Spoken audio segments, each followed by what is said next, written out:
All right, and we're back. We're not back. Hold on real fast. And with that, Senator Case, go ahead. Mr. Chairman, I did talk to Ms. Creech a little earlier, and she did want to make a correction about something that she said earlier. All right, Danielle, the floor is yours. Mr. Chairman, thank you, Senator Case. I just wanted to point out earlier when we discussed registration requirements in order to be able to participate in a primary runoff election, I did misspeak. As long as you are a registered member of the party, you are able to participate in that runoff election. You do not need to participate in that first primary in order to participate in the runoff. Thank you. Thank you for clearing that up. Representative Hunt.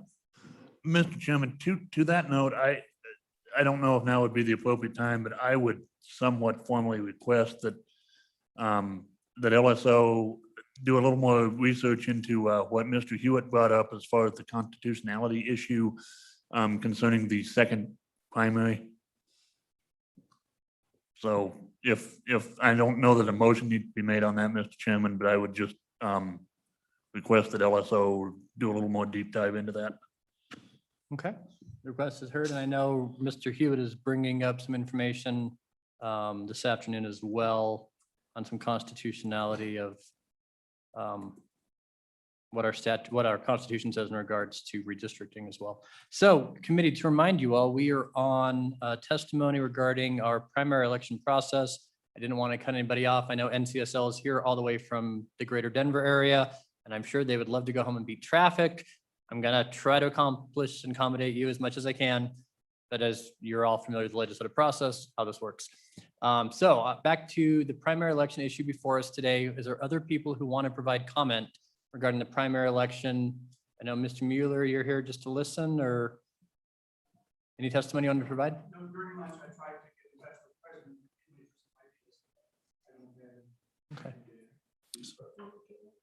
Okay. So is there anyone on in person here who would like to provide testimony regarding Wyoming's primary election process?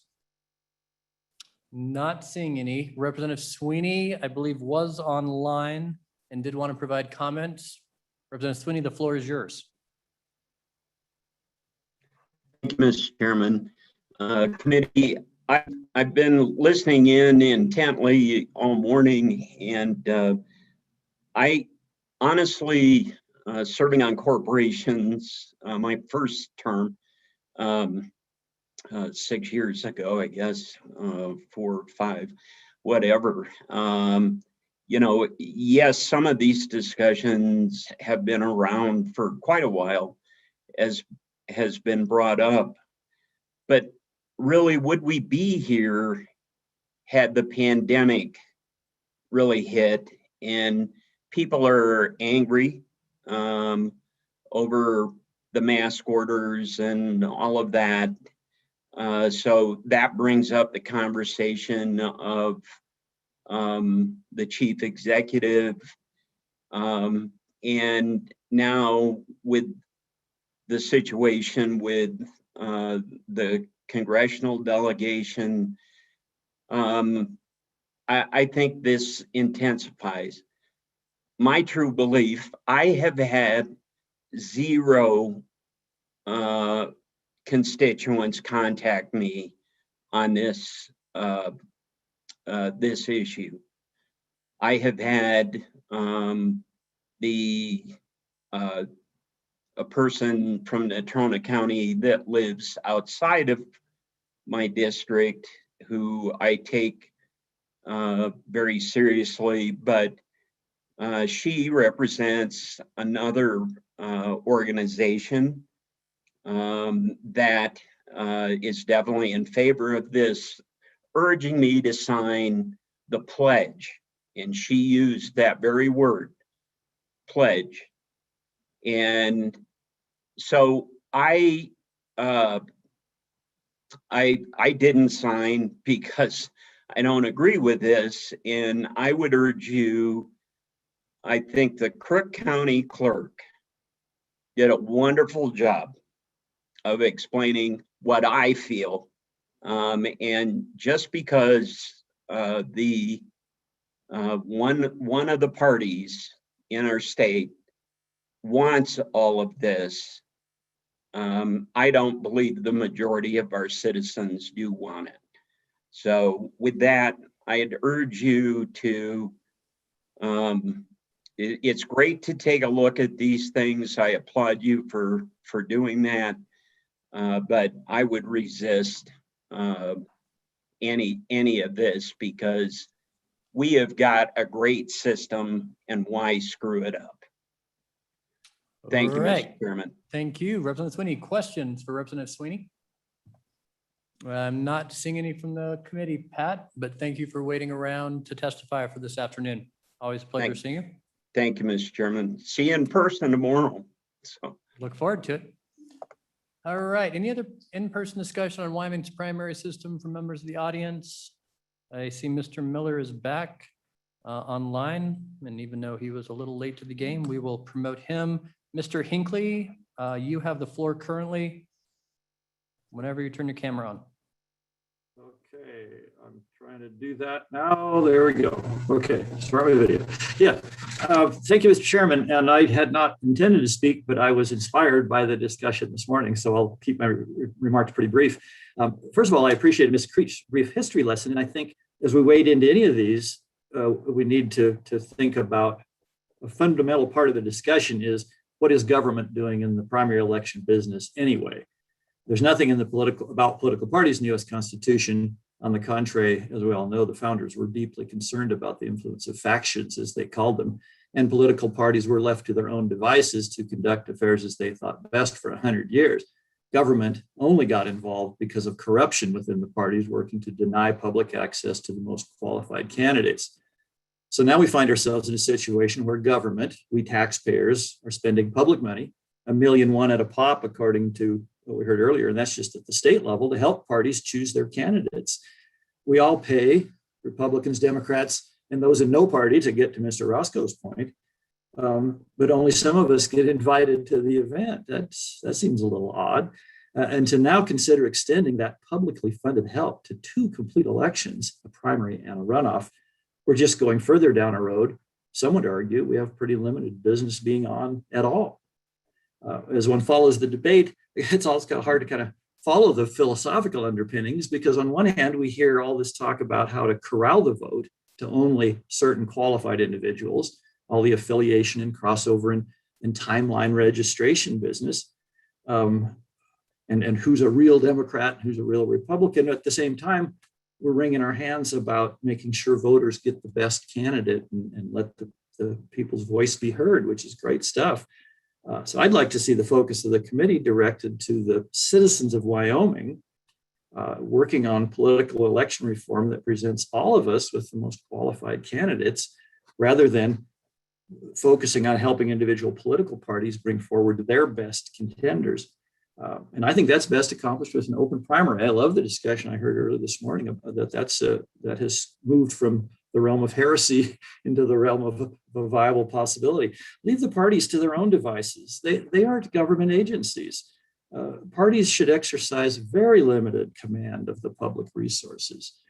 As far as government is concerned, the answer to who gets to vote should always be everybody, to the largest extent practicable. An open primary election with ranked choice voting provides an instant runoff. Everybody gets to play, everybody's having to pay, and the 2 best candidates advance to the general election. That sounds most like democracy to me. Thank you for the opportunity to comment. Questions for Mr. Hinckley?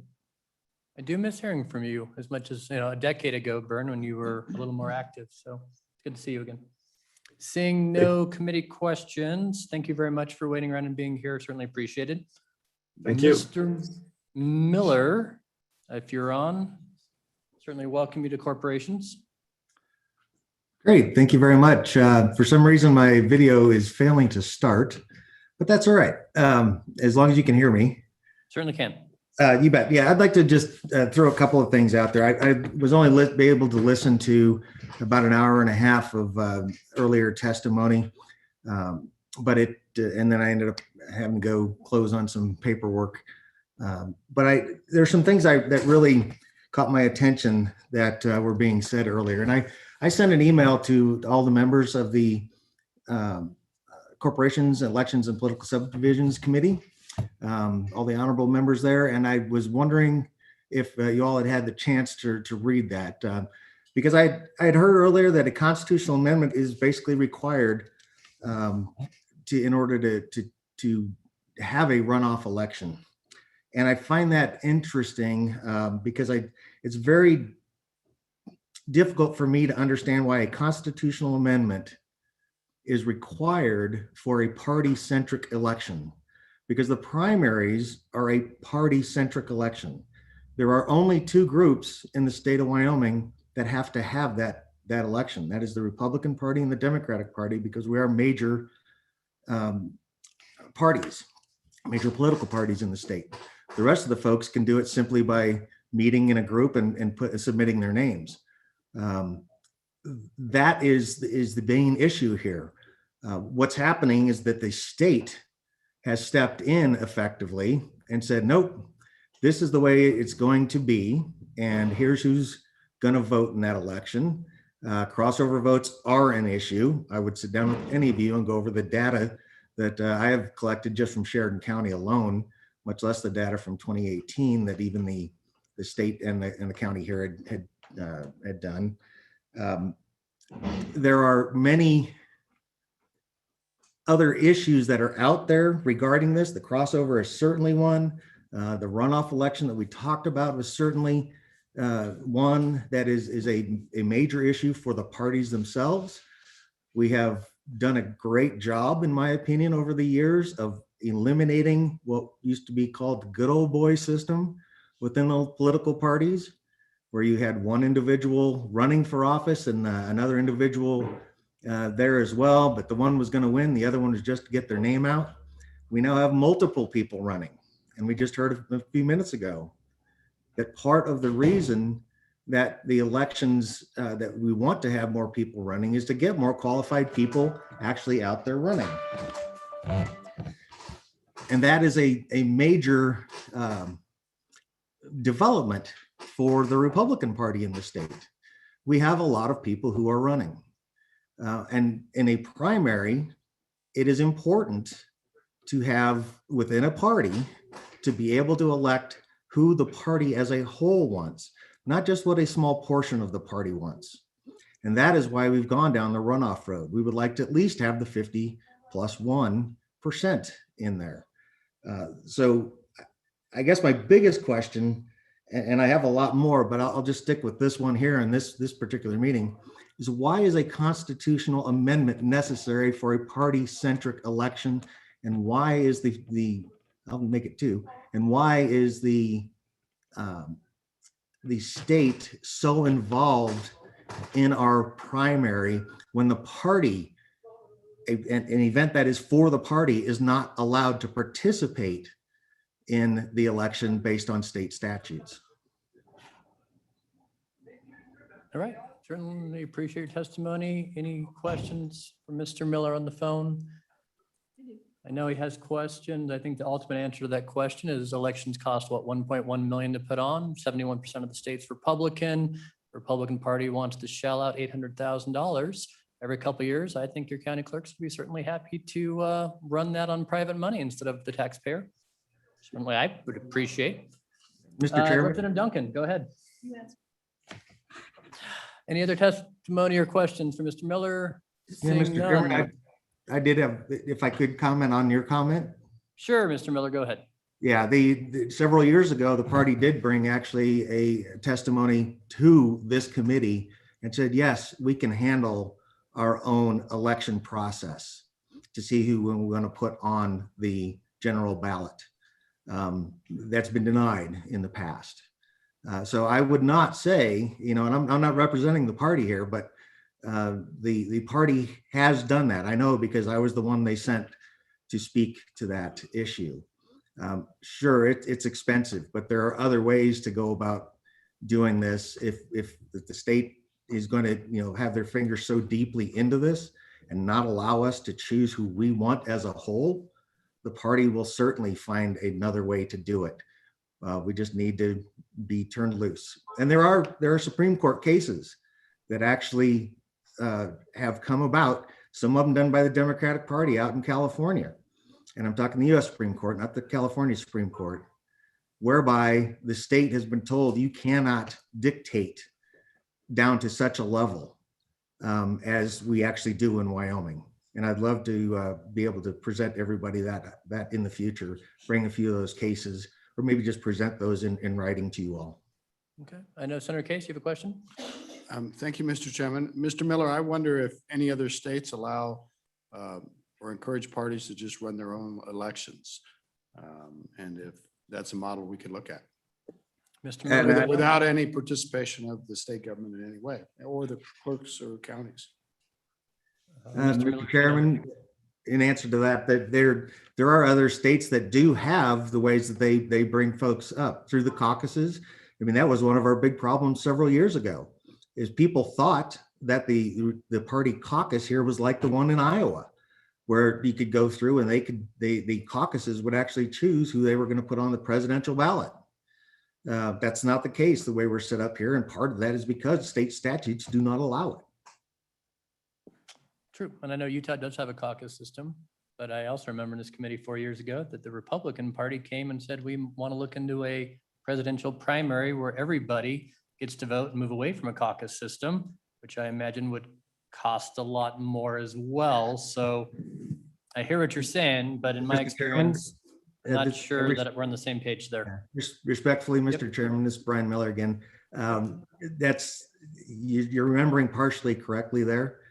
Yes, we do, and we still want everybody to participate in a presidential election, not so much the election, but the election to see who's going to be on the ballot and who we send to the Republican National Convention. We certainly want to do that. We've not stopped wanting to do that.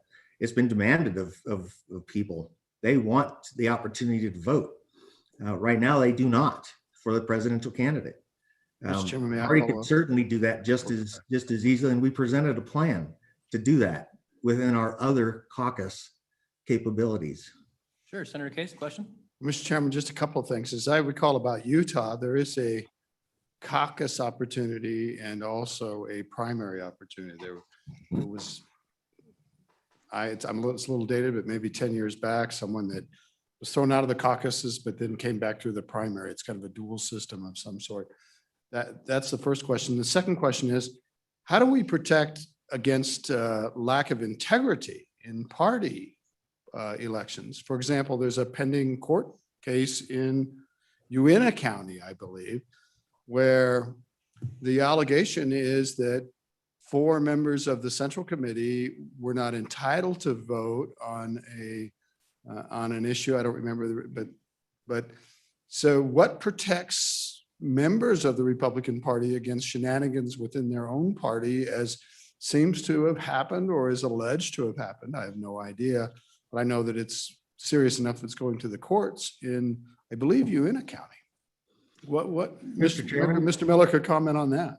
Mr. Miller. Mr. Chairman, I would love to comment on that.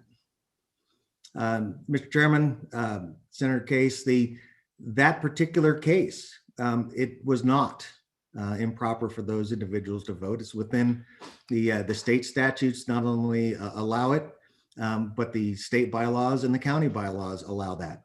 The case was not taken up by the Attorney General, and the case was not taken up by the Secretary of State's office. Why? Because it was an internal party matter. And that case, it'll be interesting when we see that come out, because I cannot see with the way that the statute is written, Wyoming statute, and the way that the bylaws are written, that it could turn out any other way than it has to this point.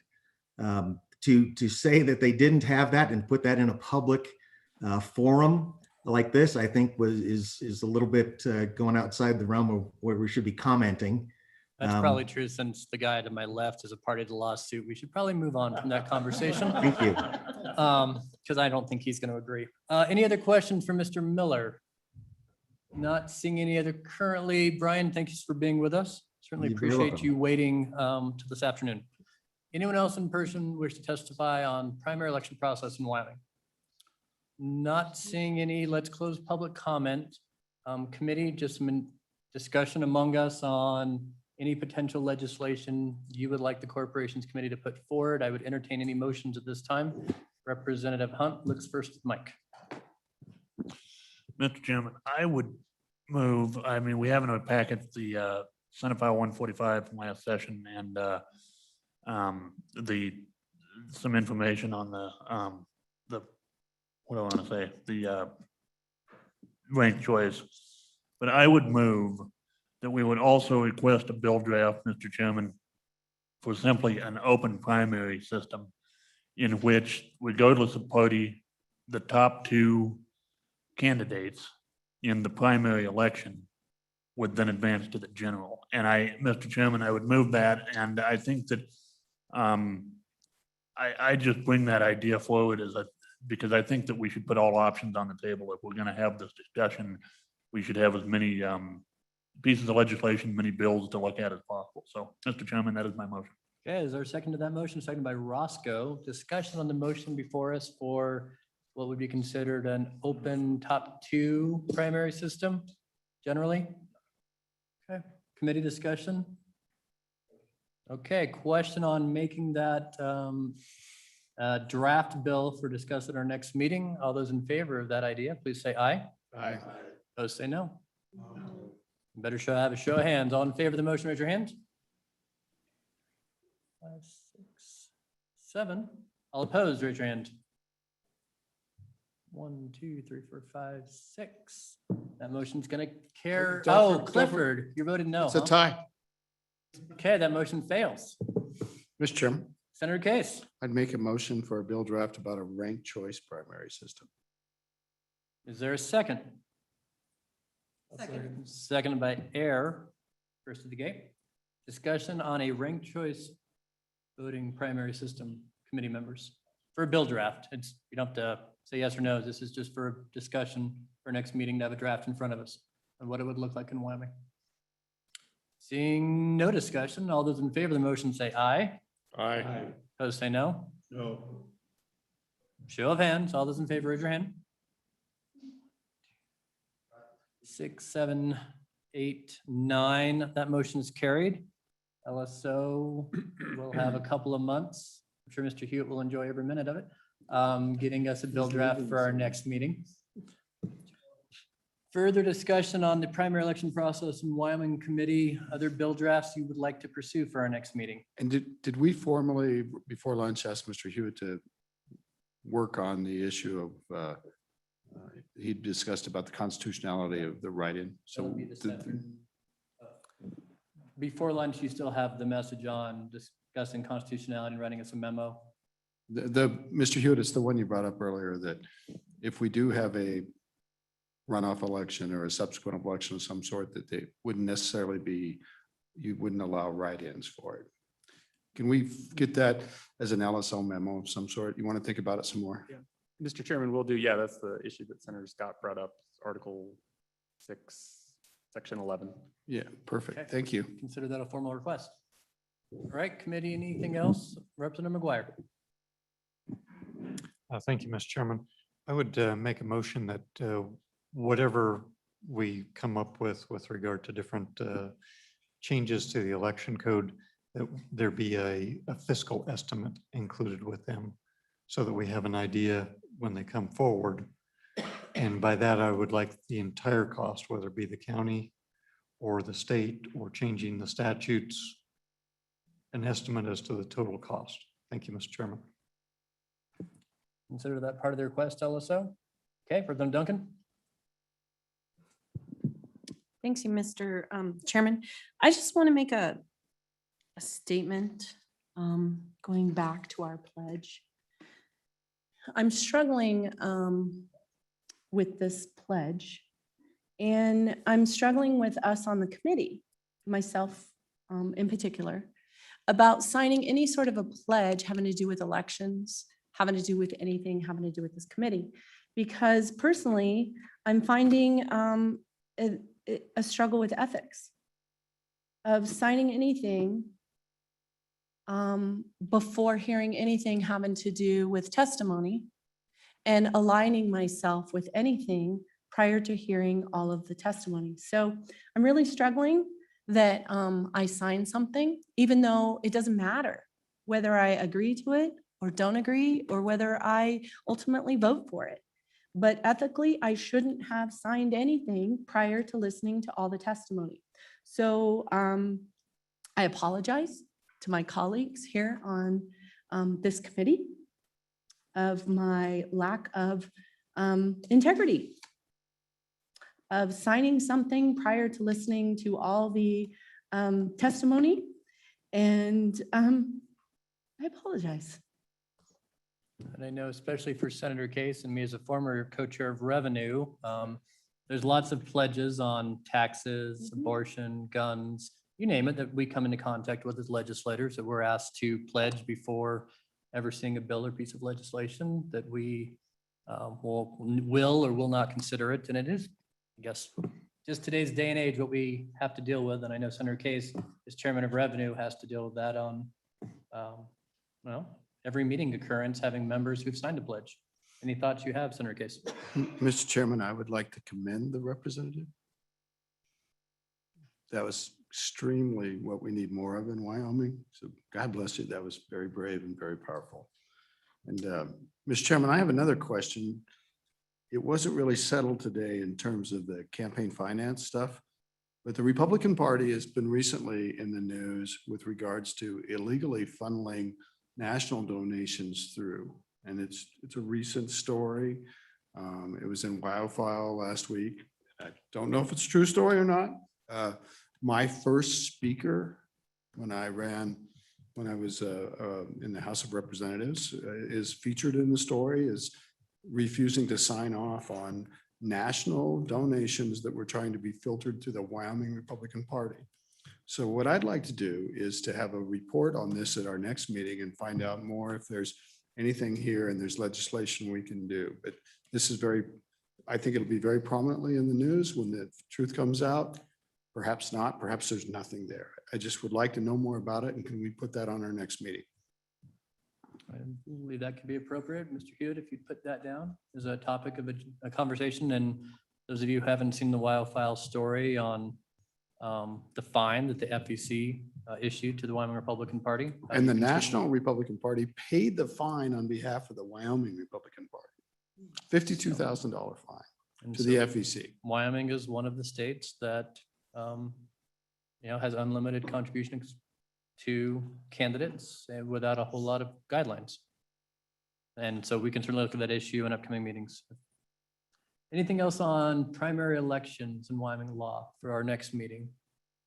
All right, seeing none. I know we do still have several election topics before us, but we also have been privileged to get NCSL, which is based out of Denver, but it serves all 50 states, to drive up to be with us today. Certainly appreciate that. I know you're going to appear virtually when we were in Casper, but we saved you a couple of hour trips. So we're going to move into our afternoon segment on redistricting. I'm going to relinquish the chairmanship to my good co-chairman, Senator Driscoll, to take over the redistricting portion of the afternoon. And then hopefully we can get back on the agenda for some of the election issues, depending on how the time goes. So welcome all forward, and I'll turn it over to Senator Driscoll. Thank you, Mr. Co-Chairman. First, a huge thanks to NCSL. I just came back from one of your workshops. Pretty good disciple of what you guys have put out, the facts of it and how it works. So up front, for all the committee, you've all got books. If you haven't picked one up, get one. They're kind of a Bible for the redistricting. They brought them with them. I was kind of blown away looking at it. There's been lots of stuff we've done that you can do stuff a little differently, and they've laid it out very well. So you've got a case to look at how you want to attack redistricting. A lot of old hands at that conference and had some pretty good advice. So with that, we're going to welcome Wendy Underhill from NCSL and Ben Williams. This is pretty much just informational. We're not trying to do any bill drafts, do anything. We're just let you guys have the floor, give us your best advice, and we'll grill you afterwards. Welcome. Is your mic on? Green light.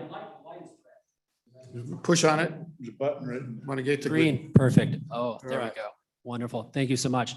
Thank you, Mr. Chairman, members of the committee. It's wonderful to be here. Unfortunately, Wendy Underhill is ill and was unable to make the trip. So my colleague, Christy Zamarripa, is here joining us as well. Christy works on the elections and redistricting team with me and with Wendy, and is very deep into the census inner workings that have been going on with the Bureau for this enumeration. So she's going to be here to help with any questions that you all may have after the presentation is concluded. And I believe that you all have been supplied with the PowerPoint that we prepared today. I had the pleasure of reading Mr. Hewitt's written testimony that is, I think, set after we're talking. It largely hits on many of the same points. And since you're so well briefed and so many members of the committee have gone through this process before and are familiar with it, I'll try to keep my comments relatively brief so that we can focus on any questions that members of the committee may have. So with that, is the PowerPoint going to, do I need to put it on the screen or will it be going up on its own? Oh, fantastic.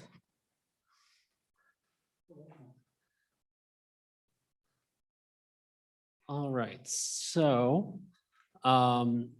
if we could advance to the next slide, please.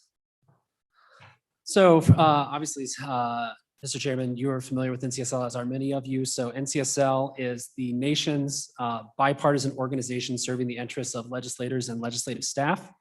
We focus on over 600 individual policy areas that we track on behalf of legislatures. And these are some of the things that we do. I'm sure you're familiar with our policy research. The Red Book that is in front of you is obviously part of that. And then we also work on building connections with between legislators at our meetings that we host, and hosting in-state testimony like this.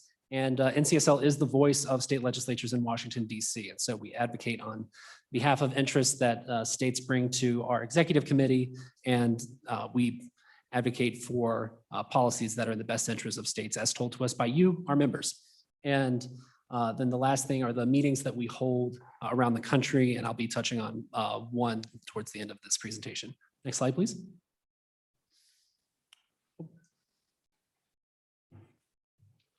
So originally, Wendy and I would have done this presentation in 2 sections, which is why we have the part 1 and part 2. I will be doing the whole thing for you today.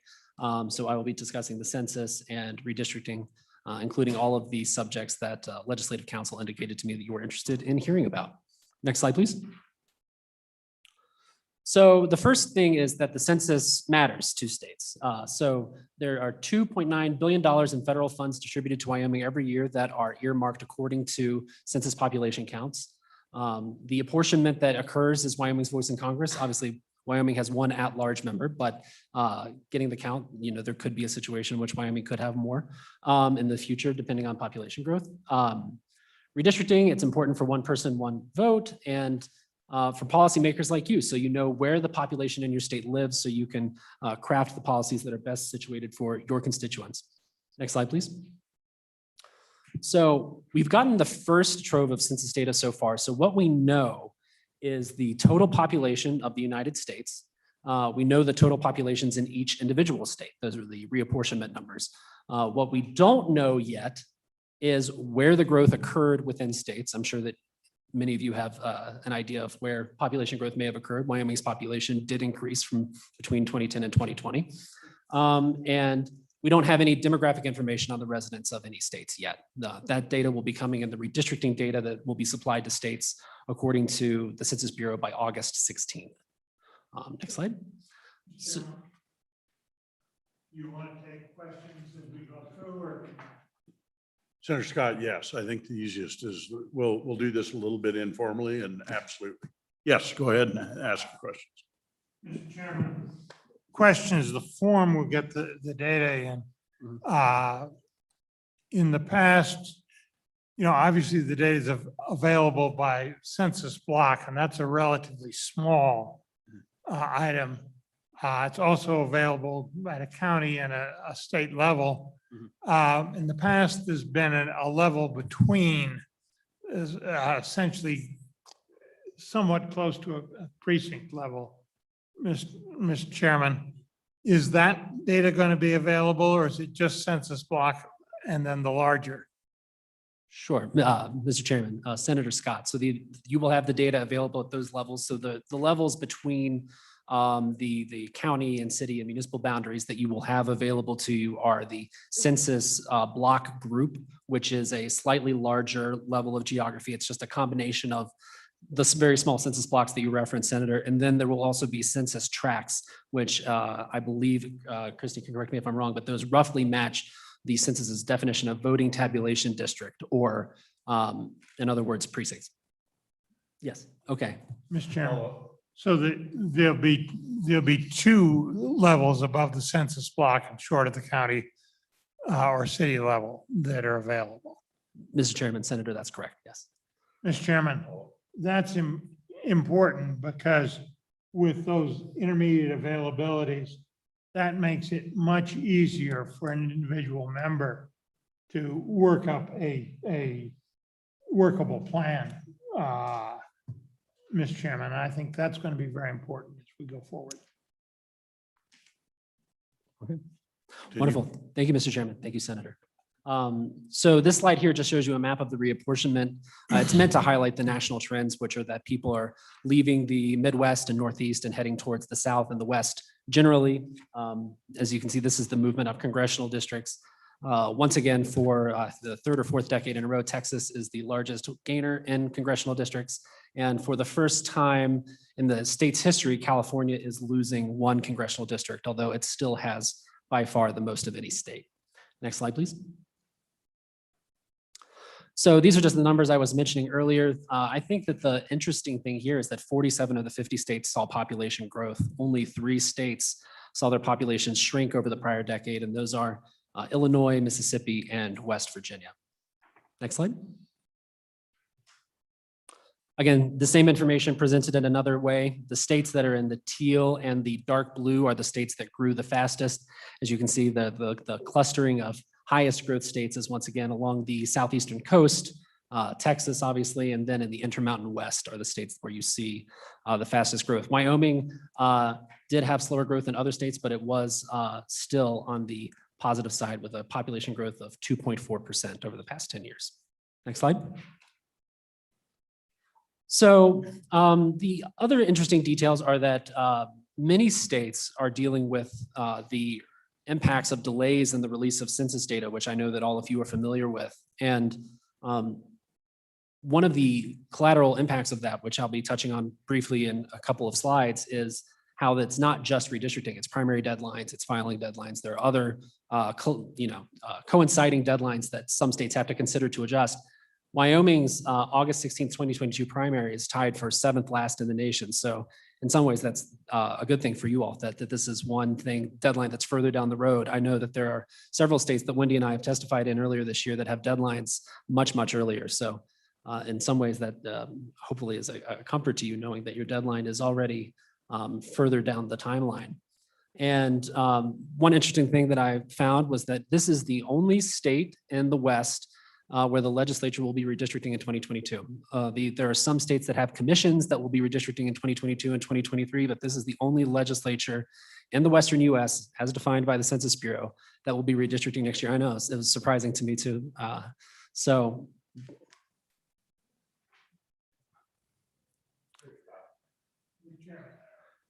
I found that apparently surprising. What are the other states doing with that deadline?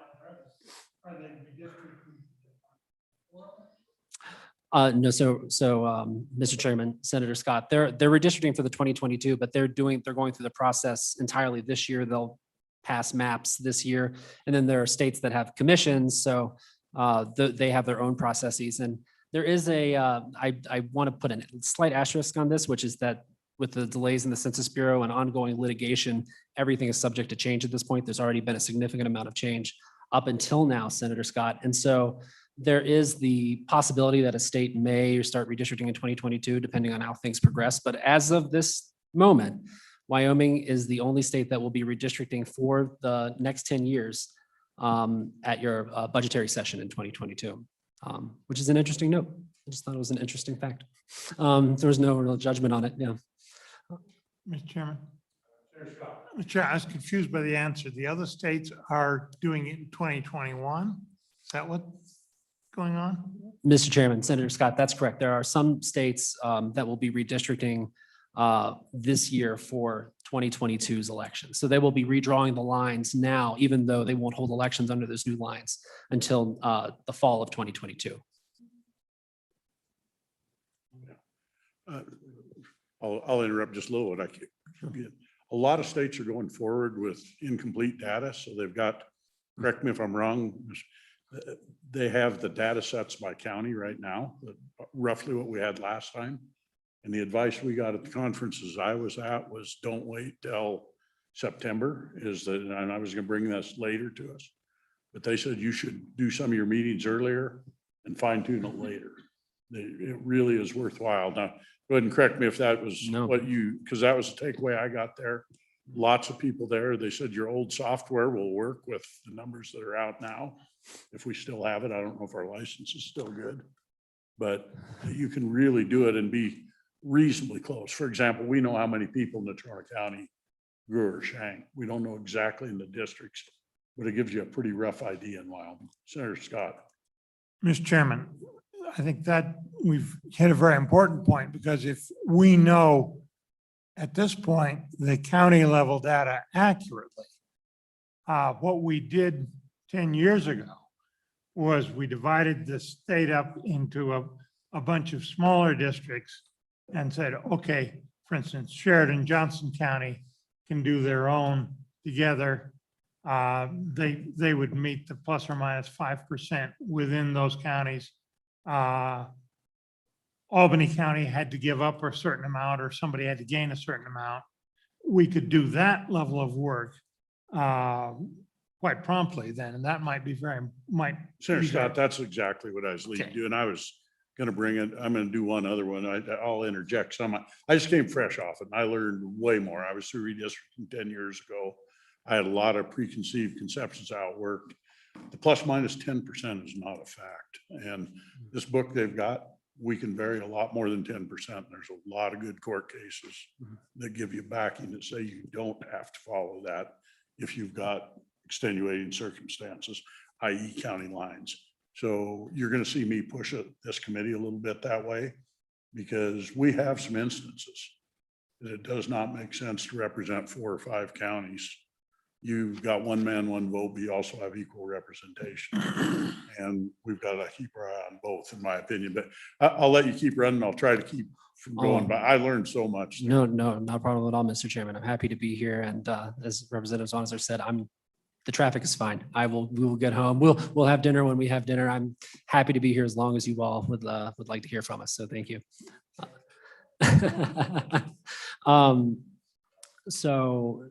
Next slide, please.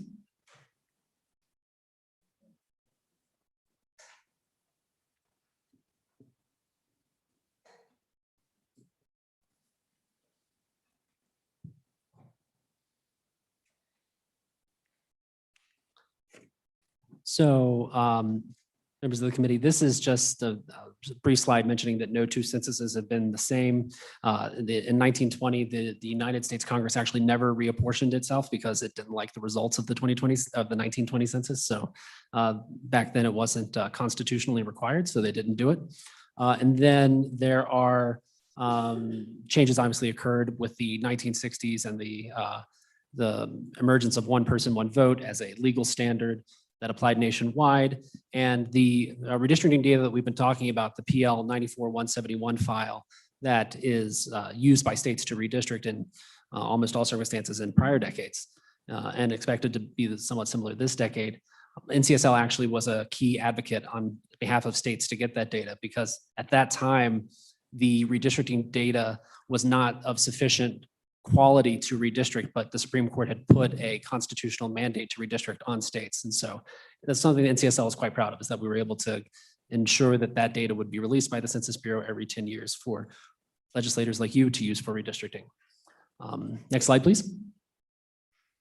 So people were counted in the 2020 census in a new way, which was online. This was the first census in which people could get the postcard in the mail that many of you may have gotten, and you could fill out the form on the Census Bureau's website, and that counted as your enumeration. You could also fill out the short census form and mail it back into the Census Bureau's regional office.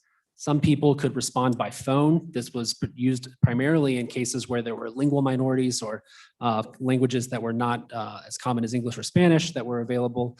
The Census Bureau offered those to residents of the United States. And then if the Census Bureau failed to get someone to respond online or by mail or in person or by phone, then they would come in person and knock on your door. And those were the door-to-door enumerators that I think we've all seen before and are familiar with. And then if all else fails and the Census Bureau was unable to get information on a particular dwelling, they would use imputation. And imputation could be a statistical method to try to figure out what statistically is the most likely demographic of a person living in a house. It could also be if your neighbor didn't respond at all, they could knock on your door and say, hey, do you know who lives in that house? Do you know if they have any kids? That's a form of imputation that the Census Bureau uses. My neighbor didn't respond. I filled out the Census Bureau for them essentially by saying that there's 4 people who live in that household. So these are the methods that were used and they've been used for a while. The only one that's new is online, and together that creates the 331 million person count that I was referenced earlier. Next slide, please. So I was asked to talk about the way that prisoners are counted for purposes of residency. And so the Census Bureau definition of resident is that a person resides where they eat or sleep. So if a person is incarcerated in a jail, a prison, any other type of facility, the Census Bureau says that they are residents of that facility for purposes of the PL 94 file that you will be receiving. There are 10 states that will be reallocating those populations for purposes of redistricting only. That doesn't change the official numbers that the Census Bureau has in its records. But what it does mean is that those states will gather data typically from their state's Bureau of Prisons or the Federal Bureau of Prisons. They'll compare the files for the prison with their own files, and then the rules vary state by state, and I'm happy to address that in questions. But those people will be reallocated for redistricting purposes to their last known address, if there's one on file. And so that is something that 10 states will be doing this cycle. There will be an 11th, Illinois, who will do it for the first time in 2030. Mr. Chairman, thank you. To that note, I take it that Wyoming is not one of those that reallocates. No, Mr. Chairman, Representative Hunt, that Wyoming is not one of those states. I just a follow up quick, just so is that, I mean, just out of curiosity, is you say that they reallocate them to their prior address. How long do they have to be in prison before that becomes null? I mean, if you're in the slammer for 20 years or something, do you still get counted? I mean, back to your prior address. Mr. Chairman, Representative Hunt, the rules vary by state on how exactly they approach that. The reason that Illinois, they passed a bill this year, but the reason they're not implementing it until 2030 is they don't have the requisite data on prior addresses to execute it this year. So they're going to be gathering those over the next 10 years, and then they hope to have a full data file in 2030 when they do this for the first time. There are some states that if they cannot find a person's last known address, they either count, they just go ahead and count them at the prison. They exclude them from the count for redistricting purposes altogether. There are a couple of different methods. I will add for members of the committee that this is a relatively new process. Only 2 states did it in 2010. 10 states will be doing it this year. And it's never come before the US Supreme Court before under any kind of legal analysis. So I'm sure that legislative counsel might be able to advise you on their opinion on its constitutionality, but let's just say the Supreme Court, since it hasn't come up, has just been silent on it. Chairman. Thank you, Mr. Chairman. So in my district, Torrington, we have a medium security, but we are the intake. Right. So we have everybody comes through. So how does that work? Or do we only count the people who are actually stay there? So how does that work? Mr. Chairman, Representative Duncan, it's whoever was in that facility on April 1st, 2020, which is the census day. So anyone who was in that facility that day eating and sleeping. So even if they were only there for 24 hours, that's the day that legally is the snapshot in time that is the census day. So for all intents and purposes, and that's the who would count there. Senator Scott. Mr. Chairman, on this point, when you look at Article 3, Section 48, it says we've got to use the census as the basis Mhm. for our reapportionment. Can I request that LSO look into that? Because I think that means we could not do one of these prisoner reallocation things without amending that provision of the Constitution. But I would like to have LSO take a look at That that. objection will order, so to go about it. Are we able to do that, LSO? Sure thing, Mr. Chairman. I do see Senator Scott's kind of plain language argument there, so we'll take a look. Thank you. Thank you. Thank you, Mr. Chairman. So if there are any further questions about that, I'm happy to take them. This is one of the newer issues, which I think, Mr. Chairman, is why this was brought to our attention as something to address today. So, but it's an evolving area of law and policy. Next slide, please. So the thing that you're probably most interested in is the delays in the census and why it didn't come out on April 1st as is statutorily required. And the first reason is the pandemic. The COVID-19 pandemic hit in mid to late March, right before the census day. So the timing was particularly inopportune. And then there were also other elements as well. Last year was a busy hurricane season. As someone who used to live on the Gulf Coast, I can attest to the disruptive power of those storms. As residents of the West, you know that the fires had a certain impact. Maybe a road was closed and a census enumerator couldn't get down onto a road as they normally would. There were policy changes at the Census Bureau, both before and after the change in administration and within each administration. And then there is the added wrinkle of differential privacy, which we will be touching on momentarily. Next slide, please. So the problem with the delays is that there's less time to redistrict. Now, as I mentioned earlier, this is not as much of an issue for Wyoming because of the data is coming out in August and your deadline to your requirement to redistrict is in the budget session of 2022. But there are these other considerations that states take into account, which are the primary dates, the filing deadlines for those primary dates. If states have a residency requirement for redistricting, so for example, many states have a requirement that members of the public who wish to run for a seat be a resident of that particular district for 1 year. Some states have an exception during redistricting years for that, but that is a consideration that some states have. Then there's what we've been calling the handoff, which is the handoff of redistricting data to local election officials who use that to rebuild the districts and precincts and figure out what the ballots are going to look like for voters when they go to the polls again. And then there's re-precincting, which is a process that many states go under to adjust their precinct populations to roughly equalize them. The legal standards for that, though, vary from state to state. Next slide, please. So these are the state redistricting deadlines divided by dates. Wyoming would be in the 26 that have an other or none because your deadline is in 2022. Say a prayer for the states that are in that 5. Next slide, please. So as the chairman was mentioning earlier, there are options available to states. One that has been pursued is, actually, can we just advance to the next slide because it has the state deadlines underneath. Otherwise, it's identical. Yes. So California, Oregon, and Michigan have gone to their state Supreme Courts asking for an extension of their redistricting deadlines in light of the not having the PL 94 data from the Census Bureau yet. One state, New Jersey, passed a constitutional amendment to alter its legal deadline. It had one of the earliest in the country because they have legislative elections in odd numbered years. So they have legislative elections this fall. And so they will be redistricting in 2022 and they'll be using the old lines this fall. New York has a similar measure that's pending before voters and they'll vote on it this November. There are 2 states that have altering their filing deadlines to deal with the delays. So the Texas legislature, when they go back into a special session, which is widely expected later this year for redistricting purposes, it's expected that they might take up a filing deadline bill as well. And North Carolina, the legislature passed a bill to allow local jurisdictions to move back their 2022 elections to accommodate a delay in the redistricting data being received. There are 2 states that are doing what we're calling the 2-step. Chairman Driscoll mentioned this. It's the alternative use of data. They actually redrew their districts using data sets other than the PL 94-171 file. Both of them have relatively early deadlines. They're in that 5 that we were discussing earlier. And both of those maps have been adopted.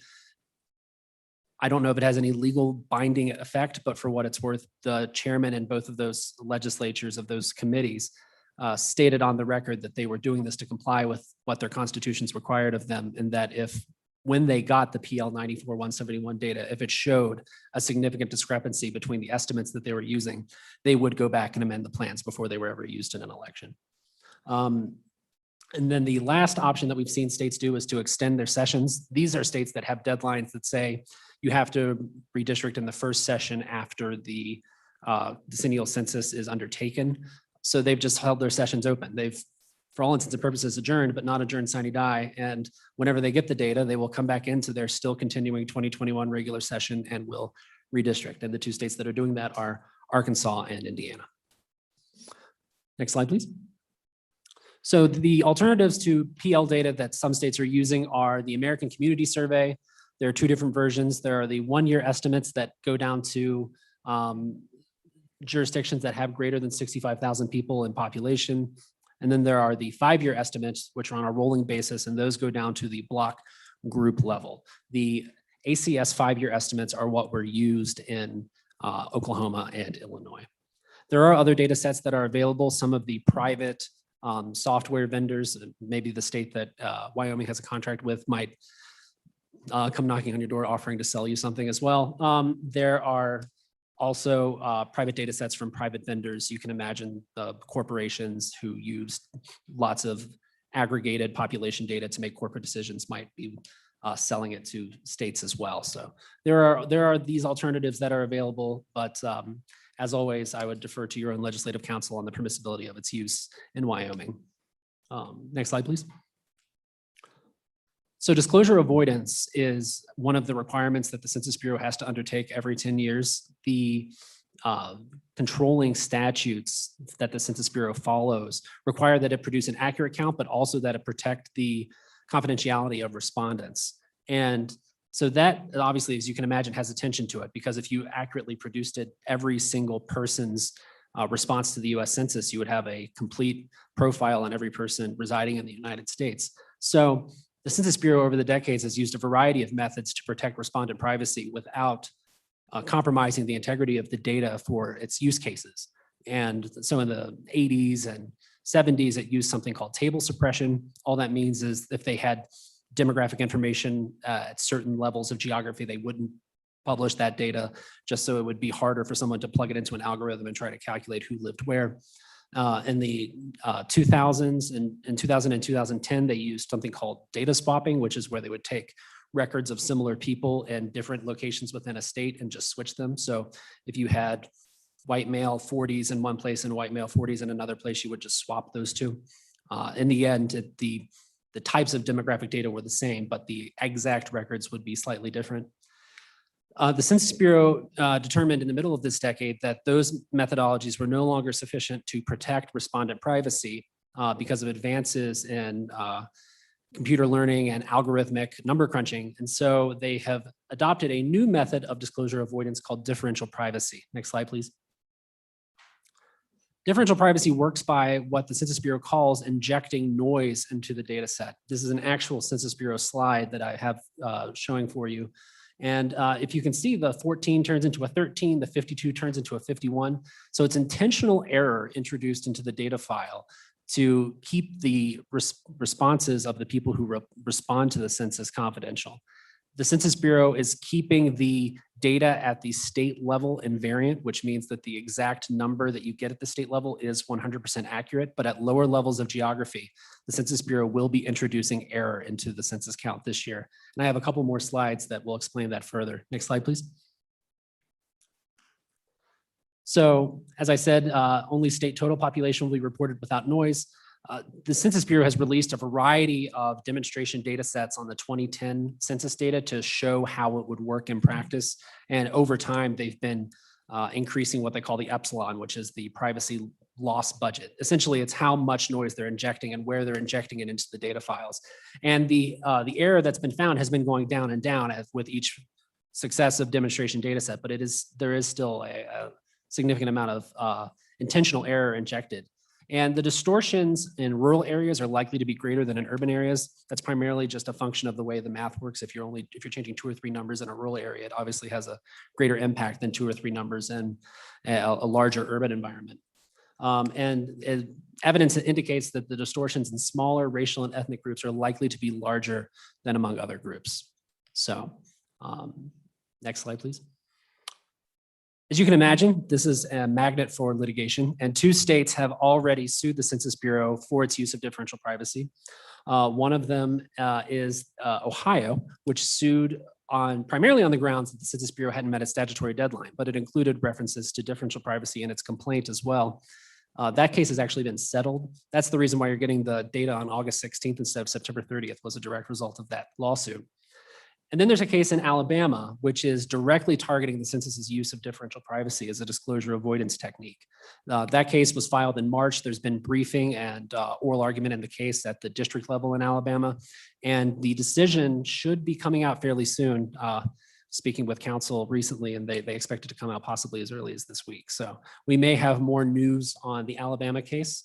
One thing I would flag for you is that the Alabama case is filed under a special procedure and federal civil procedure, which means that the loser, either the state or the plaintiffs, have a direct right of appeal to the US Supreme Court. So it's very probable that this case will be appealed to the US Supreme Court and may be resolved there. So this is something to keep an eye on in the coming months. So, thanks, Mr. Chairman. I just want to make sure these 2 filed cases are both for the 2020 census, even though we don't have the numbers. They filed the cases before the numbers were even released based on injury that they can't prove is going to happen.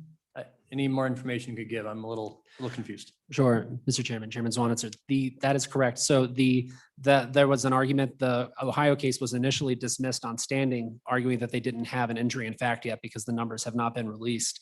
The Sixth Circuit reversed that and sent it back down to the trial court, saying that it was easily provable that under the multiple demonstration data sets the Census Bureau had released thus far, that there would be an injury, even though the PL data had not been released yet.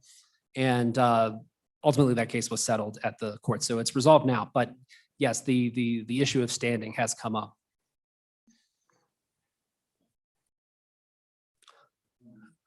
Okay, thank you, Mr. Chairman. So that's the entirety of the census presentation. I guess we're just taking questions as we go. So if you have questions about the census, feel free to interrupt, but otherwise I will move on into the redistricting section. So next slide, please.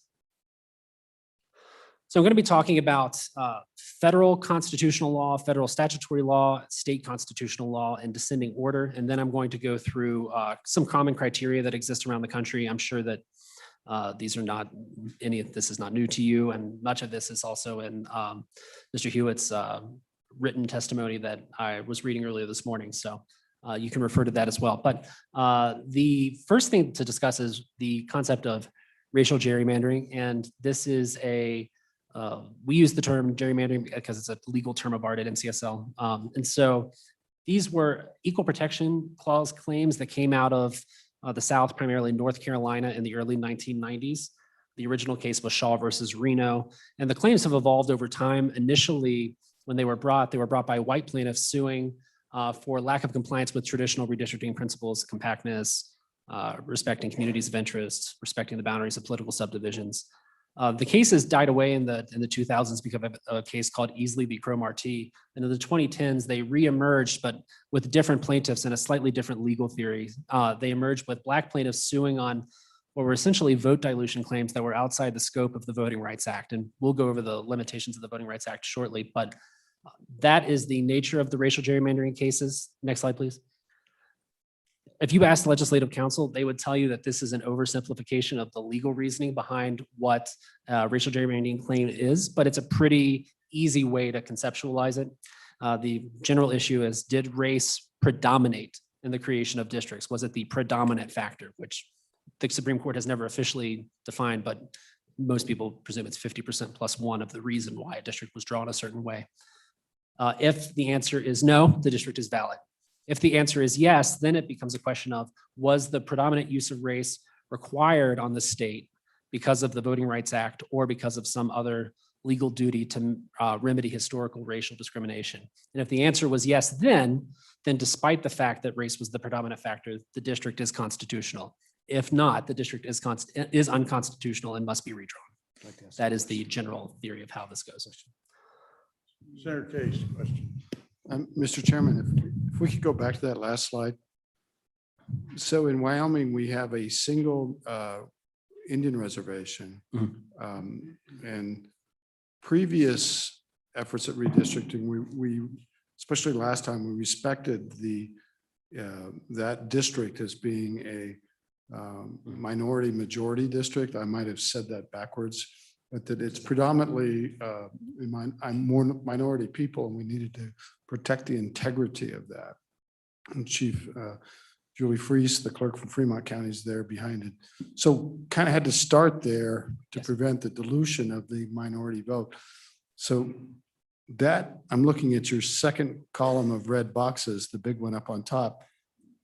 I don't know if it was required by VRA or not, but it was explained to us at the time that dilution of those kind of districts comes under particular scrutiny by federal officials, and that we, so maybe, am I close to what you're talking about, or can you explain a little better for me? Yeah, Mr. Chairman, Senator Case, yes, you're exactly on point. I will note that this is a constantly evolving area of law, as all of them are.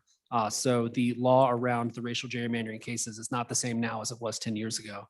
And I'm sure that committee counsel can brief you further on that. But, and yes, you are correct. So the predominant use of race would be required by the Voting Rights Act in a case where the Voting Rights Act applied, which is when a minority group constitutes a majority of a particular area and they vote as a block, and the otherwise majority population votes to thwart their candidate of choice. That's the general analysis. So if in any particular decade an analysis is done and determines that that's appropriate, that is the situation in which that second box would apply.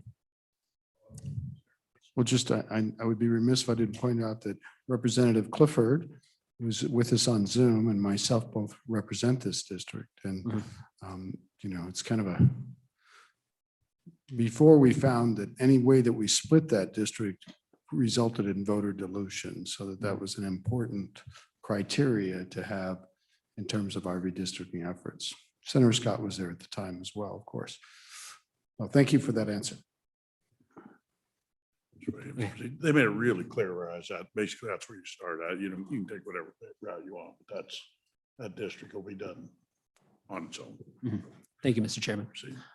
Next slide, please. So the other case, and you've probably heard about these cases a lot this decade, are the partisan gerrymandering cases. There were many of them in federal courts. They were filed in a variety of states. It was a major focus at the U.S. Supreme Court this past decade. The legal theories were based on interpretations of the First and 14th Amendments to the U.S. Constitution. These cases are no longer justiciable in federal courts because of a case called Rucho v. Common Cause that the U.S. Supreme Court decided in 2019.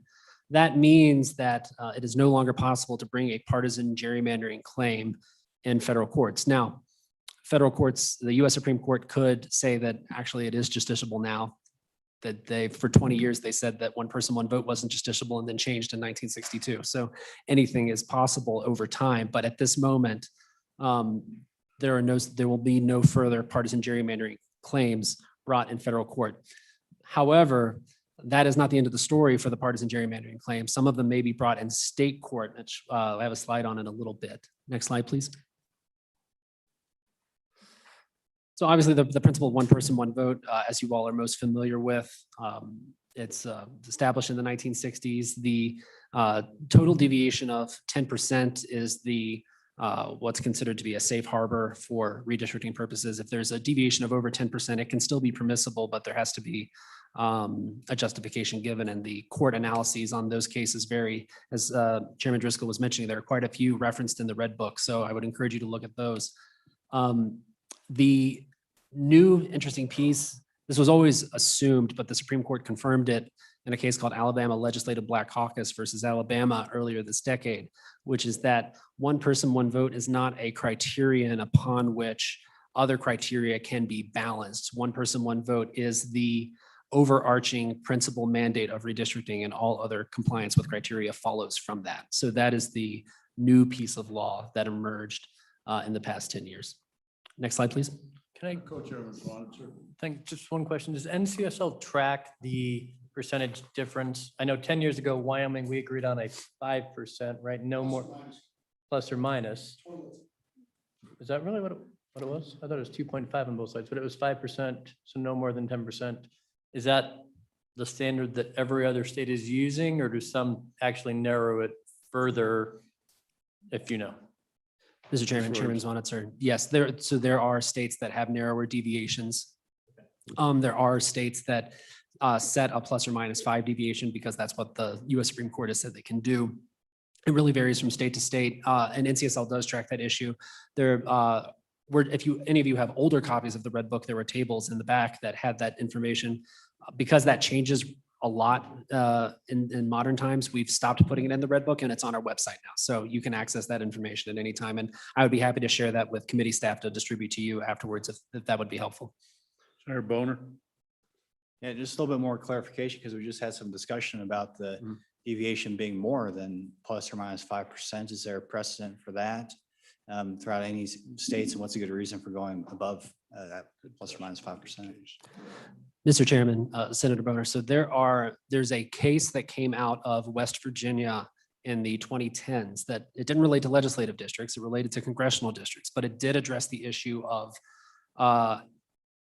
deviations that were outside of the safe harbor. West Virginia has a very strong history of redistricting based on whole counties, and they were able to redistrict their congressional districts. They maintained the same number, 3 and 3, from 2000 to 2010.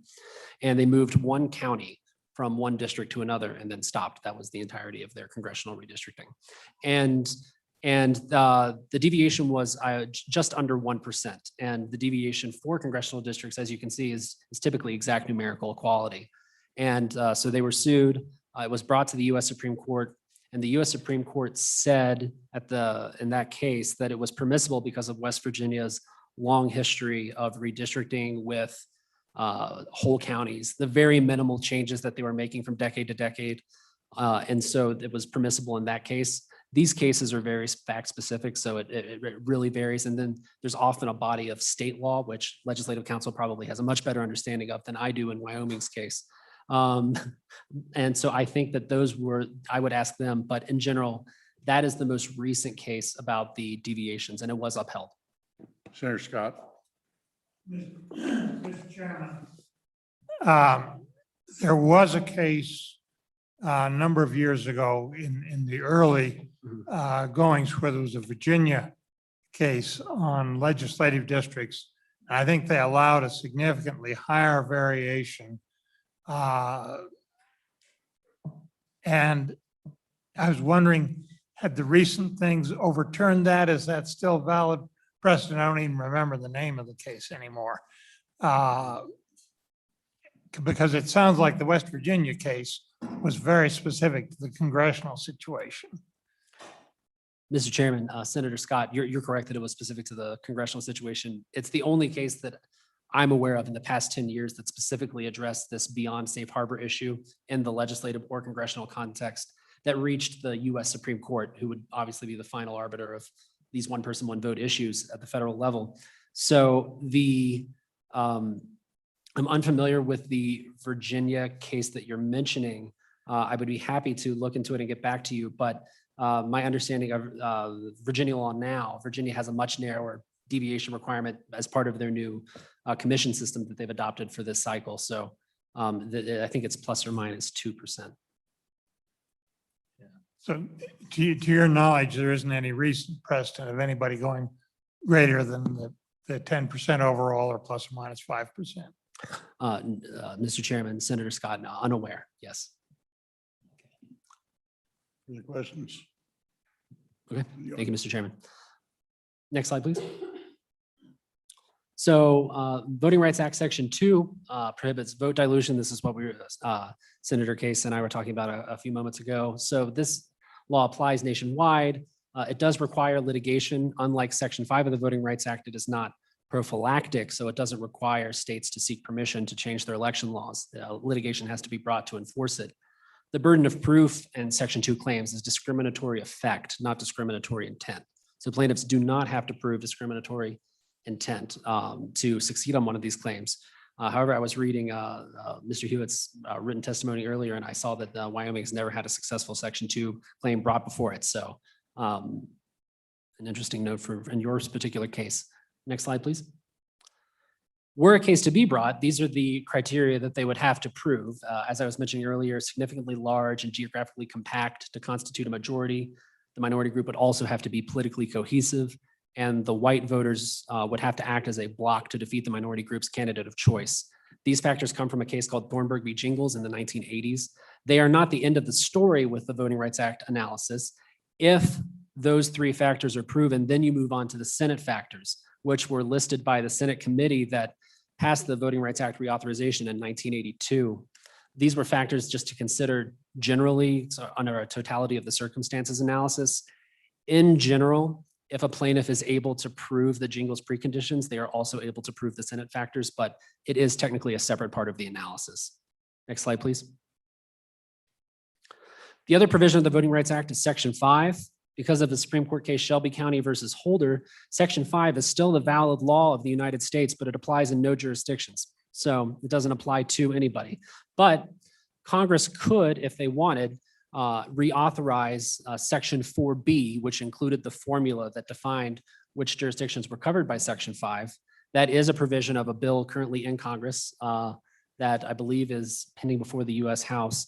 And the only interesting thing I think about this is that Section 5 was the pre-clearance regime. I do not believe Wyoming was under pre-clearance. Maybe there were counties that were, but the pre-clearance regime required that covered jurisdictions received permission from a 3-judge panel in Washington, D.C., or from the Department of Justice before making any change to their election laws, which included redistricting plans. It was struck down in Shelby County versus Holder as a violation of principles of federalism. Next slide, please. So the last state law provision to cover is the free and equal elections clauses. So there are 30 state constitutions that require elections to be some combination of free, equal, or fair. The wording varies. The Wyoming Constitution has one of these provisions. It's in Article 1. You can see the language there on the slide. These were constitutional provisions that had not been heavily litigated in the past. In 2018, the League of Women Voters brought a lawsuit in Pennsylvania State Court arguing that this provision of the Constitution included within it a prohibition on partisan gerrymandering. And the Pennsylvania Supreme Court agreed and struck down the state's entire congressional district plan as an unconstitutional gerrymander under state law. The plan was officially redrawn because the Supreme Court did not intervene in the case. And the reason the Supreme Court didn't intervene in the case is a federal doctrine called the Adequate and Independent State Grounds Doctrine. It essentially says that state Supreme Courts are the final arbiters of their own constitutions. And if there's no federal issue at play in the case, the Supreme Court won't intervene. And because there is no federal analog of the free and equal elections clause, there was no federal issue for the Supreme Court to decide. So they deferred to the Pennsylvania Supreme Court's judgment. Later that year, a similar case was filed in North Carolina court, arguing that that state's congressional districting plan was also an unconstitutional partisan gerrymander under this provision of the state constitution. And the state court there unanimously struck down that state's plan using the same logic as the Pennsylvania court. The legislature did not appeal that case to the North Carolina Supreme Court. They went ahead and redrew after the trial court's finding. And those two cases are new. That was a new law. This was not a doctrine that had existed previously. And it's the new area of law that we've been mentioning in our testimony before states throughout this year as something that you should be aware of that is an emerging doctrine. We obviously, it's hard to predict, but as redistricting, maybe not in Wyoming's case, but in many states tends to be quite litigious, this is something we expect to see more of this cycle. Next slide, please.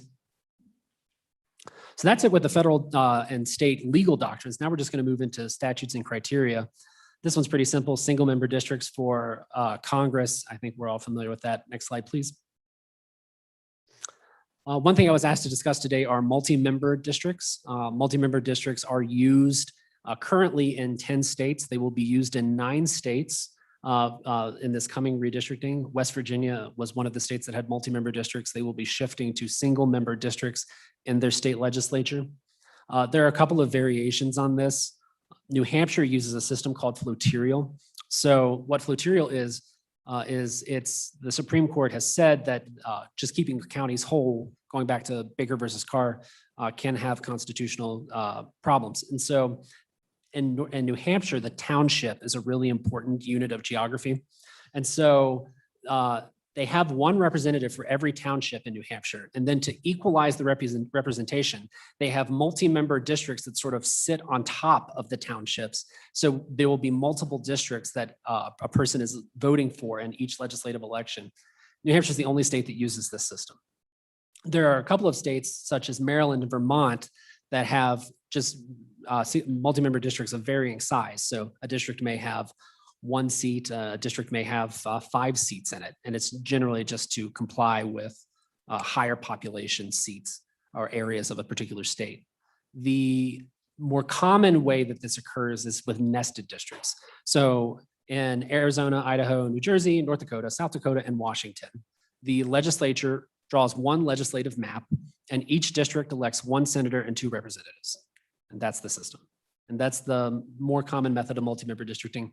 West Virginia, in case you're curious, used the varying number method. So there were some, I think the largest number was 5 in a single district, and then some rural counties only had 1 over several counties. So that's the method that was used.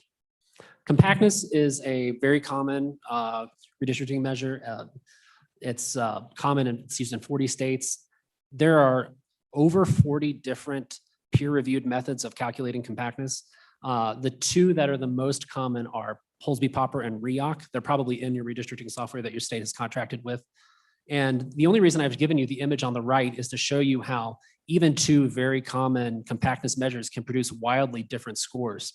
So under both Polsby-Popper and REOC, a score of 0 is least compact and a score of 1 is most compact. And that rectangular district in yellow that you see gets a 0.382 from REOC and a 0.589 from Polsby-Popper, just based on the differences in the formulas you see to the left. So the only reason I bring this to your attention is to show you that the exact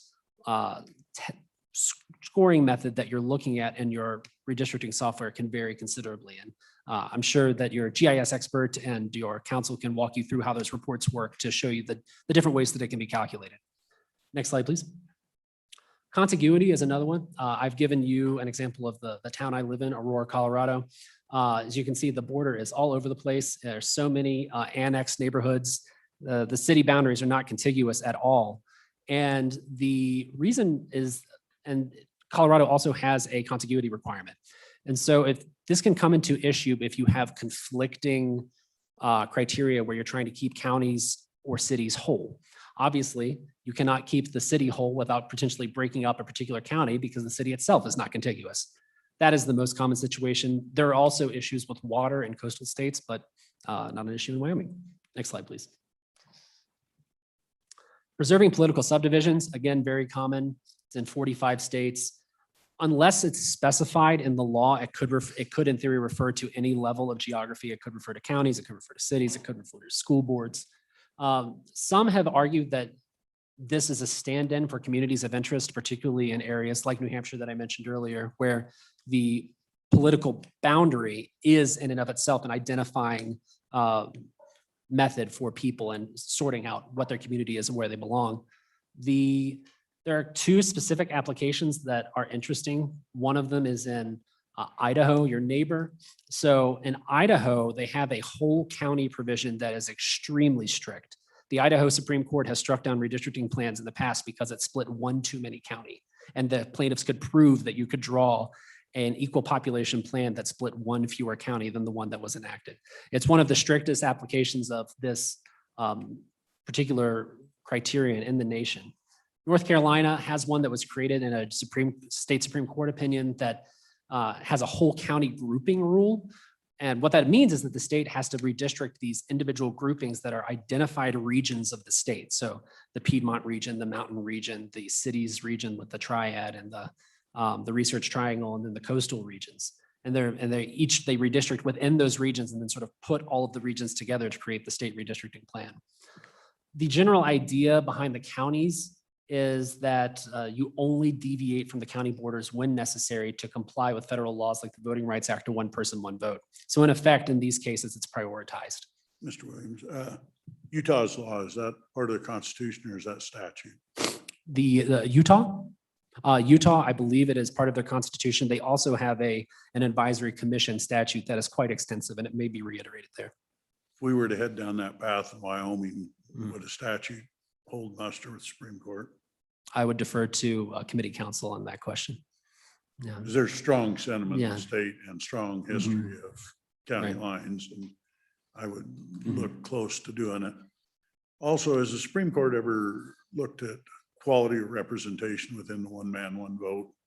i.e. when you start splitting districts, you know, my first term, I represented 5 counties at one time. Mhm. So you've got 5 county governments, 6 or 7 school boards. And I look over at Senator Nethercott, who represents one piece of one town. Mhm.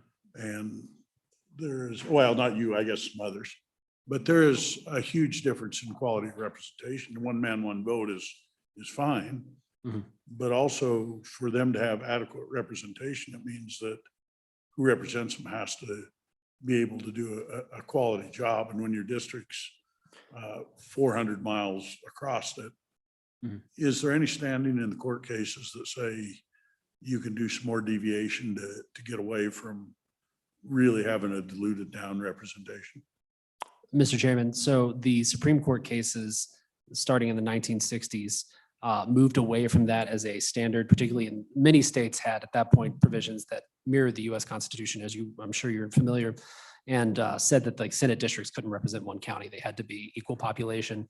The equal population standard is always evolving. It is not a ossified in history, and it could always change some more. There were multiple one person, one vote cases that went before the US Supreme Court this past decade. So things could always change. As of this moment, the states that try to achieve what you're referencing, New Hampshire, again, is the best example, use the floterial method to ensure that individual jurisdictions each have their own representative while still meeting the one person, one vote standard. But again, I would defer to legislative counsel if they have an interpretation of a particular Wyoming case that I may not be familiar with that sheds more light on this issue, or if they have some particular interpretation of your state constitution that may vary from the federal standards. Ted, comments? Mr. Chairman, I'm planning on getting into Article 3, Section 3, which addresses maintaining counties within a district, and after Mr. Williams' testimony. Thank you. Wonderful. Thank you, Mr. Chairman. Next slide, please. So preserving communities of interest. This is a common principle. It's in half of the states, codified in some way. Many other states adopted as part of their committee rules when they're redistricting as well. There's no agreed upon definition of what a community of interest is. Some states do specify, and I've provided a few examples there. Although one interesting note is that some states list what a community of interest could be. California, however, says what a community of interest cannot be, and then leaves it up to public comment to gather community of interest data. So there are a couple of different methods that are used nationwide. But in general, those are the 2 ways that it's codified, if it is codified. One other consideration are tribal considerations. So it's common in plains and western states where tribal lands are more prevalent. It's less common elsewhere. And typically when we're taking tribal considerations into account, it falls into one of 3 categories. The first is the communities of interest category. So a tribal government or a native community could be, in theory, a community of interest. It could be a preserving political subdivision. Obviously, tribal lands have boundaries, and so they're easily recognizable and can be taken into account, particularly in the way redistricting software works with GIS layers. And then the Voting Rights Act. So as we've mentioned, the Voting Rights Act guarantees qualifying minority groups the right to have a district drawn in a way that permits them to possibly elect their candidate of choice. So that can be a factor that is at play as well. And it sounds like from what I've heard from members of the committee so far that is a known quantity in Wyoming. Another principle, and I've actually given you the West Virginia example of the one county moving here. This is preserving the cores of prior districts. So it's somewhat infrequent. It exists in 10 states. The rationale is to not unnecessarily break up people's relationships with their representatives. And it's usually permitted, but not required if it's in state law. And some states, for example, Arizona, specifically reject this and require in their constitution that the entire plan be redrawn anew every single decade. Next slide. So the last thing here are the emerging principles. There are a few. Emerging just means that they've sort of come onto the field in the past 20 years or so, and they weren't very common prior to that. If you looked at the Red Book from 1990, you might not see many of these mentioned. The prohibition on favoring or disfavoring an incumbent candidate or party is in 17 states now. That is, the wording is really important on that, depending on who is not covered. Prohibitions on using partisan data are in 5 states. There's usually an exception carved out into those for figuring out whether or not you're in compliance with the Voting Rights Act, because obviously if you are going to be calculating who's voting for who, you need to know what the election results were in a particular area. And then 2 new ones are competitiveness and proportionality. And proportionality essentially says that the number of representatives in a legislative body should roughly mirror the statewide vote share between the 2 major parties in a particular cycle. So Ohio and Missouri are using this for the first time. So depending on the elections that are selected as part of the data set, governor, secretary of state, treasurer, whichever elections they may be, if the breakdown is 55-45 one party or another, then the legislature is required to redraw districts in an attempt to create a plan that would elect 55 members of the party that got 55% of the vote and 45 members from the party that got 45% of the vote in a 100 vote body, just to give you an example. So, Mr. Chairman, I know that Wendy told me that you asked about what things that your committee can be doing now. Obviously, holding hearings like this is an excellent thing to be doing. And then you can be using the preliminary data for redistricting that is out now, the ACS data, even if you're legally not permitted under your state constitution to use it to actually draw the lines, it can still give you a sense of where people are and how the software works. I know that some states, they plug it in just so a legislator can sit down and learn how the software works. You know, how do I click? Where does it go? And then the last thing is that NCSL has a redistricting seminar in Salt Lake City. I doubt there will ever be one this close. It's because we typically don't hold meetings in Denver. So this is an opportunity to come. It's 48 hours. It's July 14th through the 16th. And Christy and I will be there. Wendy will be there. And we'll be bringing in speakers from around the country to talk about the practical implications of redistricting that are relevant to legislators like you. And I think it'll be a really interesting 48 hours, quick in and out. Next slide. So that's all that I have. If there are any further questions from the committee, I'm happy to answer them, but thank you for having me and Christy here today. Questions? Co-chairman's answer. Thanks. When you talked about partisanship, is what 5 states have that as a factor. You mentioned the vote count of the last election. Is that different than saying what's the current registered voter makeup of a district, or any more information on how they kind of delineate what is using partisan information and where they draw that line? Sure. Mr. Chairman, Chairman's answer. So you're correct. It includes voter registration data. It typically does anyway. The exact prohibitions are usually delineated specifically in the statute of what data sets are not permitted to be used. But typically it is voter registration data, it's election history. Sometimes it's incumbent addresses or the addresses of possible challengers. It can vary from state to state, but that's the general idea. Thanks. Further questions? Senator Scott. Following up on that last one, how on earth do they ever expect to enforce a prohibition on using partisan data?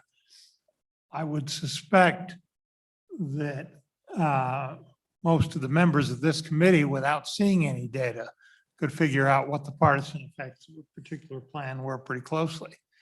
How do you get away from that sort of thing? Mr. Chairman, Senator Scott, you're absolutely right that most people just, if they're familiar with the state, have an intuition about where people live and who votes what way. And, oh, I know that county, it always votes X way. This only applies to the actual insertion of the data file into the redistricting data software. Now, how that is enforced, you may ask as a follow-up, I don't know. So I would imagine that it would come out in discovery and litigation if it were to be litigated. Thank you. Follow up, Senator Scott. Mr. Chairman, I would point out that we're small enough that you can prohibit putting it in the formal data set all you want, but you can do a plan by hand without a computer in this state. We're small enough. Thank you. Representative Eric. Thank you, Mr. Chairman. You gave us an idea of what proportionality principle might entail, but you never explained competitiveness. Can you Sure. tell me what that is? Mr. Chairman, Representative Ayers, so yes, that is competitiveness. It is, again, the definition varies from state to state. There are two most common definitions. One of them is to the extent possible, the legislature should draw the maximum number of districts that are roughly divided 50-50 between the two major parties.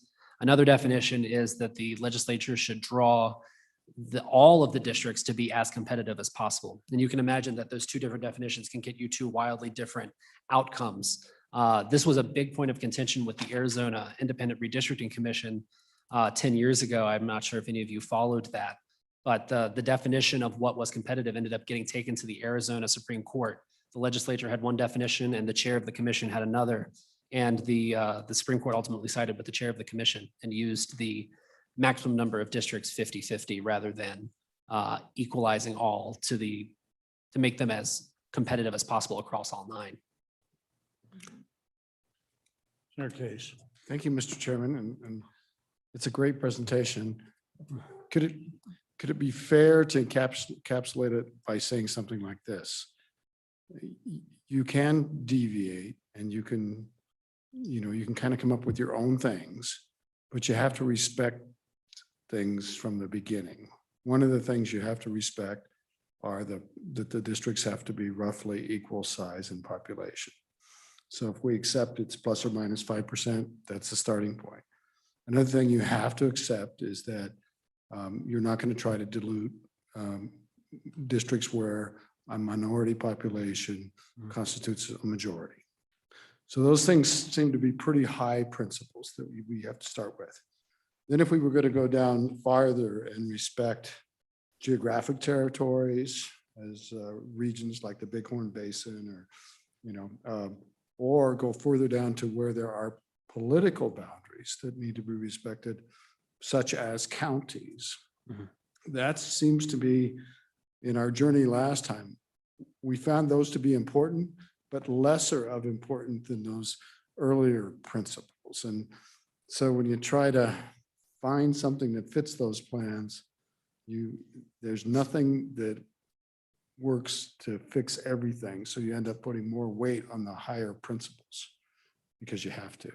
Would that be fair? Mr. Chairman, Senator Case, I think that is a fair interpretation. Under the supremacy clause, the federal rules, of course, have to come first, but once those are addressed, then the state has leeway to consider the other priorities that either it prefers through its guidelines or are required in the statutes or constitution. So yes, I think that's a perfectly fair summation. Mr. Chairman, to follow up slightly, we actually did have, I don't know if you could say it was fully litigated or not, but we were challenged on our last district plan based on county representation. And a lawsuit was filed. I believe that disposition was in the end a summary judgment. Hans knows all about it, but I'm not, it's not a commentary. It's just trying to explain that principle didn't rise to the higher level of the other two in the process. So we could try to draw county-based boundaries, and it was a worthy effort, but it's a hard fit to get these mathematical districts to fit county boundaries. And you can accomplish it in a few areas, but I come back to one of the analogies we used before was it's a whack-a-mole. That if you try to make things fit over here, then you spread across the state as you try to make these districts work, things get more and more out of whack. And so then you start over there and you find out they get out of whack here. So it'll be very illuminating when we get our first data that shows the existing districts and the existing population. And that'll be where everybody will go, oh. And so I can't wait for that. Thank you, Mr. Williams. You really did a really good job. Thank you, Ms. Senator. Thank you. I'll make just a tiny kickback on it. That was why I asked about the laws, I know. because I read your red book and listened to the cases that are out there that have not been challenged, because it's not all just court cases. There's actual unchallenged districts out there that have really big variances that nobody sued because they made sense. And so I've been one of the ones, and I directed us that way a little from my end. I went there expecting the plus minus 5% exactly, as Senator Mm-hmm. Case said. Visiting with other representatives and senators, I realized there is a lot of districts out there that are a lot further that just haven't been challenged. And I think we've got some, because Wyoming, undoubtedly, when you go back to the tip over, we actually didn't follow federal law for almost a decade until they came after us and broke us down. We have a strong sense that we tried to stay with the county lines very hard. Senator Scott. Well, Mr. Chairman, a number of comments on that, and then I do have a question. The trouble we had following the county boundaries as strictly as we had is we inevitably wound up with a district that was entitled to 2/3 of a representative or a representative and a half. And that just didn't reconcile with the federal law. But we've also, in the last 3 reapportionments, we have had at least one district that appears to be just irrational. I don't know what the distance is between Bags or Rock River and Farson currently, but they're both in the same House and Senate districts. And it's in the vicinity, I think, of 150 miles or something. There's just no contact between the senator or the representative and some of the outlying areas of the district. If we were to correct one thing like that and wind up with a plus or minus 6%, are we almost certain to get sued and lose, or do we have a chance on something like that? Because we have had that problem in spades, much more serious, Mr. Majority Leader, than your particular district. Larger distances involved, I think. That's where I'm uncertain as to, because we've thought we had to stay within the 5%, and it produces some pretty irrational results because so much of our state is just plain totally empty, no population at all. And you almost have to go into a neighboring community to get a few people to Or balance Miss things Wade, out. that district's actually going to get bigger, by the way. We already know under the new numbers, the Senator Hicks district is not going to shrink. It's going to grow larger. One of the examples we hit when I was at your conference is there's one out there that says a 23% variance or 20 something that's let go. And, you know, my district was 230 miles north to south, Senator Scott. So, you know, when you travel to the outskirts of Torrington from Devil's Tower, your 750 per diem works about exactly for 2 trips down there. So Representative Duncan. Thank you, Mr. Chairman.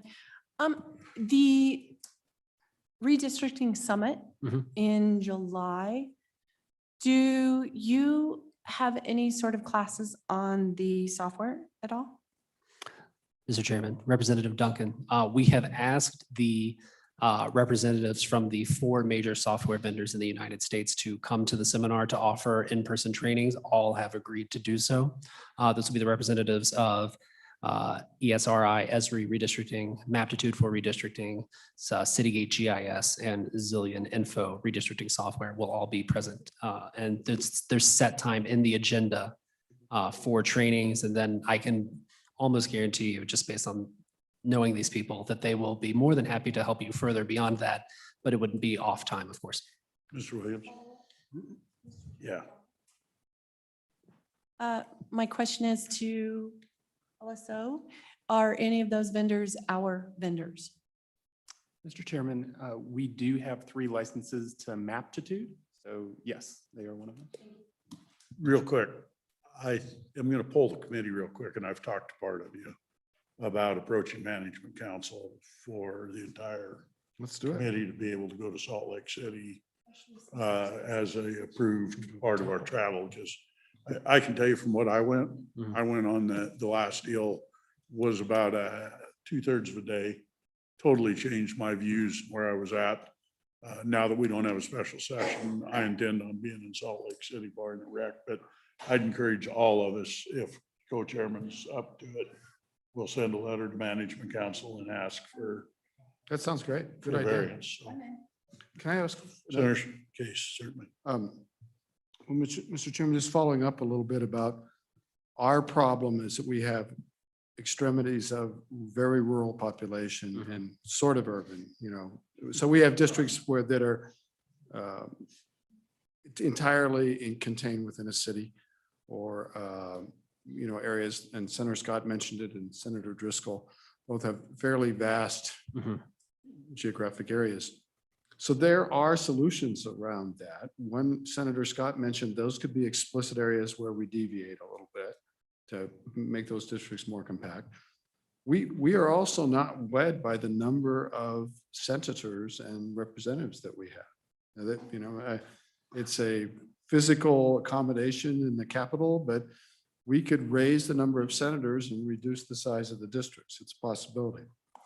The other thing is, we'll have to decide whether we want to keep our nested system or multi-members. So especially with the representatives, you have more ability to be thoughtful about the size of those districts if they're nested in a Senate district. And when we were going through this before, we called it the pie theory versus the donut theory. And so here's the theory. Take Rollins. The town of Rollins accommodates about one house district, roughly, maybe Rollins Sinclair. And then the entire rural area that the two districts together would be in the Senate district now occupied by Senator Hicks. So it's a vast area. And so the House member, the way that community decided to do it, they went with the donut theory. The city of Rollins and the Sinclair are the whole of the donut, and that's one district. And the entire rest of the district is, I can't remember whose it is, but Paxton's district. But that matches the size of Senator Hicks' Senate district on the donut theory. In Cheyenne, a lot of the representatives went down the pie theory, where you have a slice of the city and a slice of the rural area. So you can go back to Rollins and Sinclair, and you could actually split Rollins and have each representative have half the geographic area of the Senate district. So you see you have choices to accomplish the same thing, and it depends on what's important. The community of Rollins decided they wanted to have this basis, as I recall it. So there are tools out there. Multi-member districts could provide tools as well. We don't have to have multi-member districts be the same according to the testimony from Mr. Williams. So that's a possibility. That could provide flexibility and maybe better elections, maybe more. We didn't talk about this, but I maintain that since redistricting occurred in Wyoming, and it's only recently begun to be remedied, there was a decline in the number of minority representation, a decline in the number of Democratic representation, and a decline in the number of female representation. And I think the single member district phenomena, at least for a few years, was a driver to that, because the elections became more personally contentious head to head. And multi-member districts tend to be a little less, vote for the top three, and they're less confrontational. These are all pieces that we have to think about when we put this together. Anyway, thank you, Mr. Chairman. Thank you, Mr. Williams. Thank you, Senator. Thanks. Go ahead. Mr. Chairman, Senator Case, the one thought I have, just to clarify my testimony, is that I gave you three models of multi-member districts. Those are not, there's no federal law that says those are the only three methods of multi-member districting that are permissible. In theory, if there's another method that still complies with one person, one vote, other formulations could be permissible. But again, it's just a matter of going through the one person, one vote analysis, the Voting Rights Act analysis. As long as those are possible, and it's up to you as the legislators to decide which method is best, if that's an option that you choose to pursue. Thanks, Mr. Co-Chairman. Two questions. And the first, it's just because it's your state. When I look at the Colorado map, I see absolutely no what we call nesting, where we have two reps in the Senate district. When I look at Colorado's map, the representatives draw it one way and the Senate overlay is completely different. So my first question is there any relation to senators and House members at all in Colorado, if you know? because it sure doesn't look like it when I look at the maps. But my second and more important question, is there any state or any allowability? Let's say we look back at Wyoming census data the last 3 decades. We know what's growing, we know what's not growing. And what threw us off, I think, 10 years ago is we had an oil and gas boom in 2 parts of the state, which artificially inflated our numbers of the residents living in those 2 counties for about an 18-month period. Then they all left, and those counties have enjoyed an advantage, in my opinion. Okay. We know that in about 10 years from now, our state's going to still look fairly different than it does now.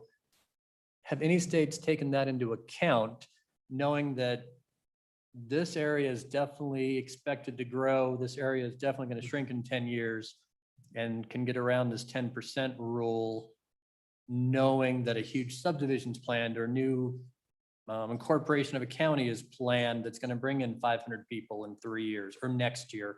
Has any state been able to do that successfully legally? Mr. Chairman, Chairman's answer. So the answer is to your first question is, well, I'll address your second question first, and we can go back to the first question.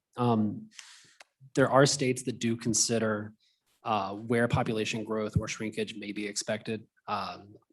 I'm from the East originally. I'm from West Virginia, but my neighboring state, Virginia, that I grew up with, they obviously have large population growth in the suburbs of Washington, D.C., and then with the military installations in southeastern Virginia.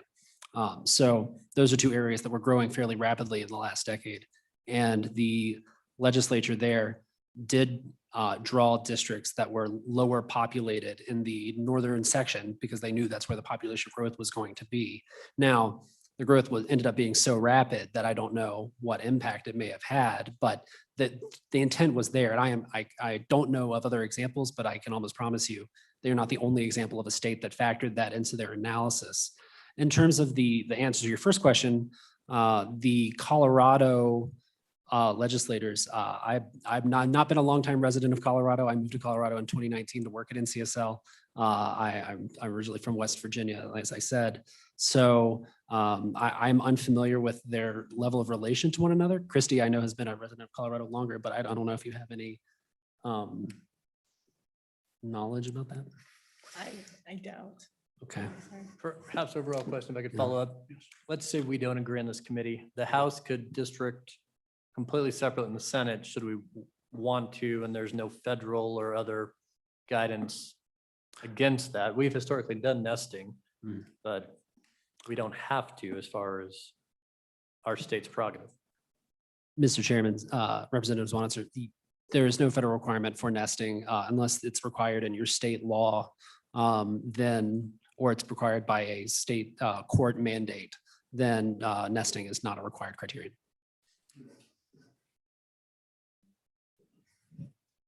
Well, Mr. Chairman, and we certainly could do that. There would be voter confusion about districts and having a different set of districts for House versus the Senate.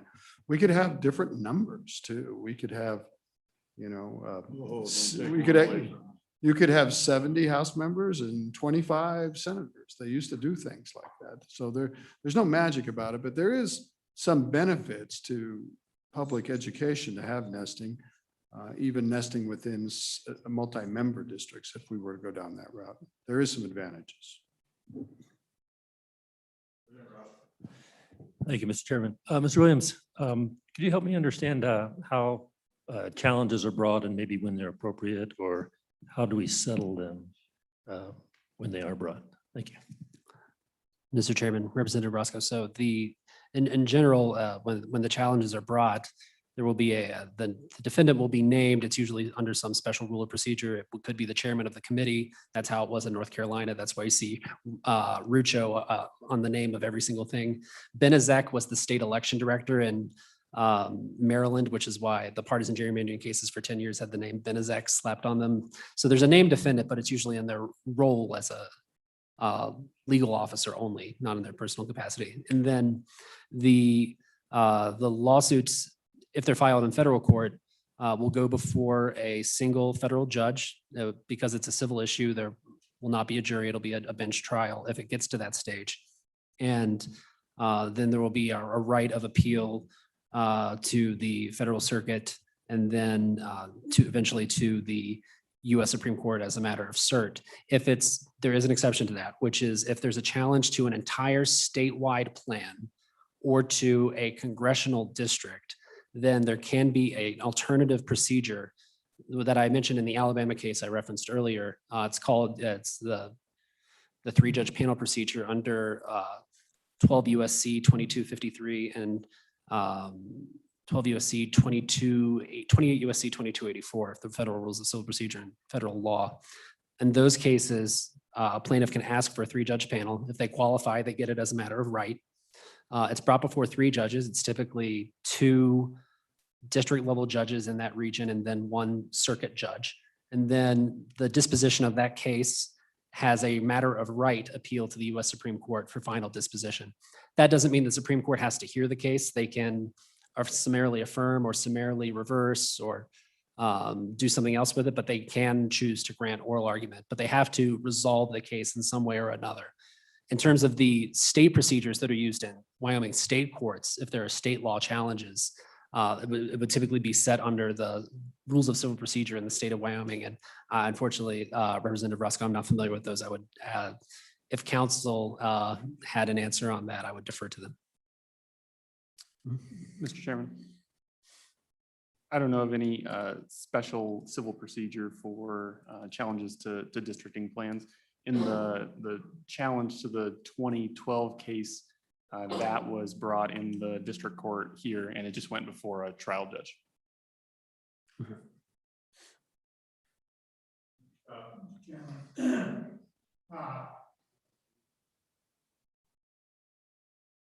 In 1990, that reapportionment, we did use the federal 3-judge procedure, but there was no appeal once they made a decision. Okay. That was the one where we lost the county system. And then the single member district system was as a result of Governor Sullivan saying he was going to veto anything that wasn't.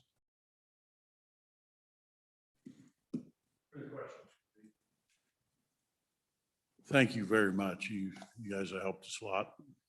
Much appreciated. Hopefully all of us see you in Salt Lake.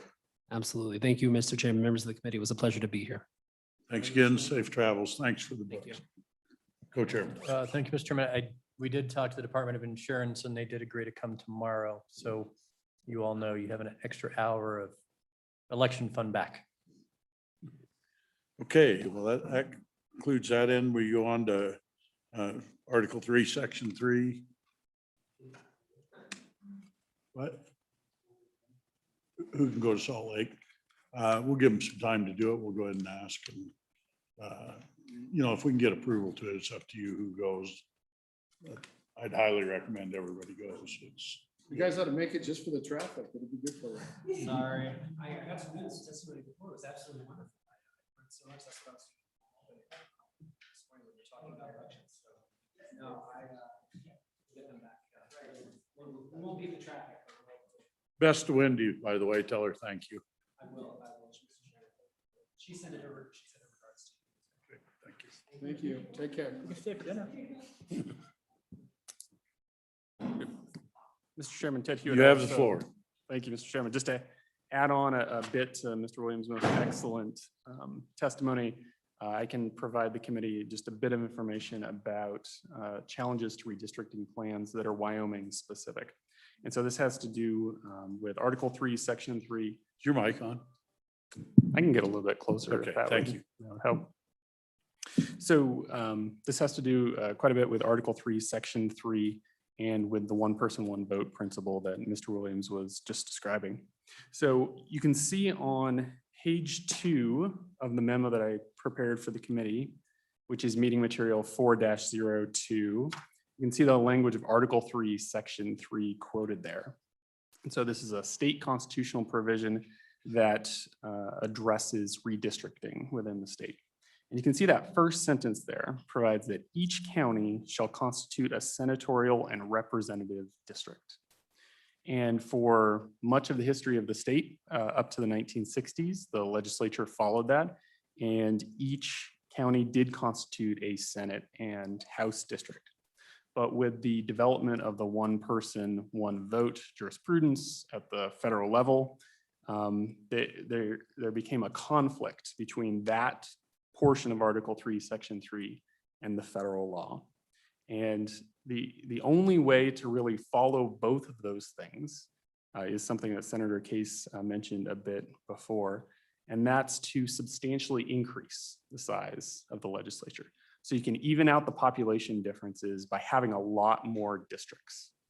And in a 1960s case, in a challenge to the Senate redistricting plan, the court noted that the legislature could follow Article 3, Section 3 and the one person, one vote by having a legislature substantially in excess of 300 members. But under that, it wouldn't be following Article 3, Section 3. And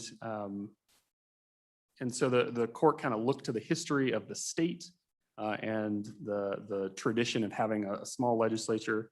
And in that 1960s case, kind of allowed the legislature to disregard that first sentence in Article 3, Section 3.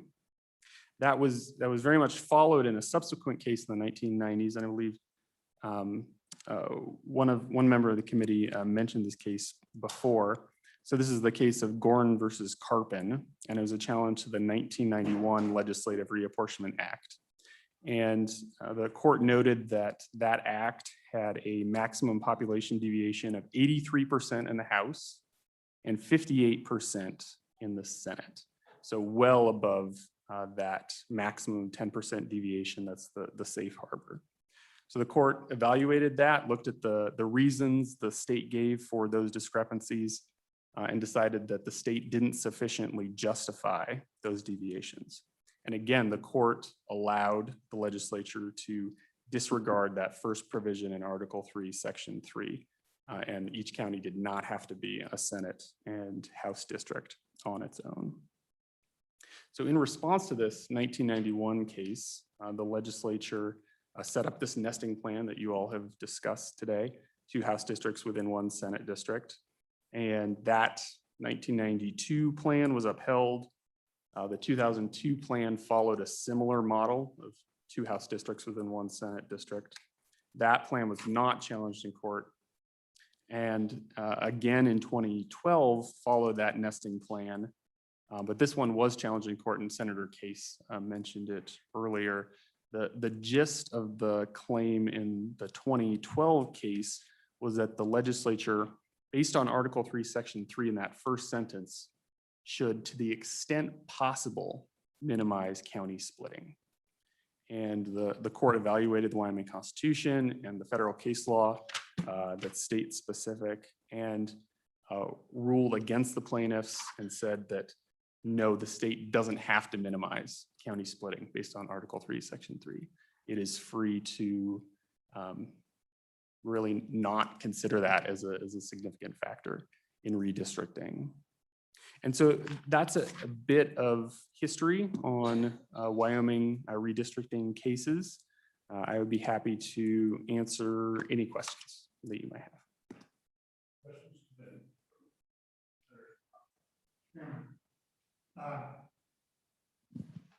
On a related topic,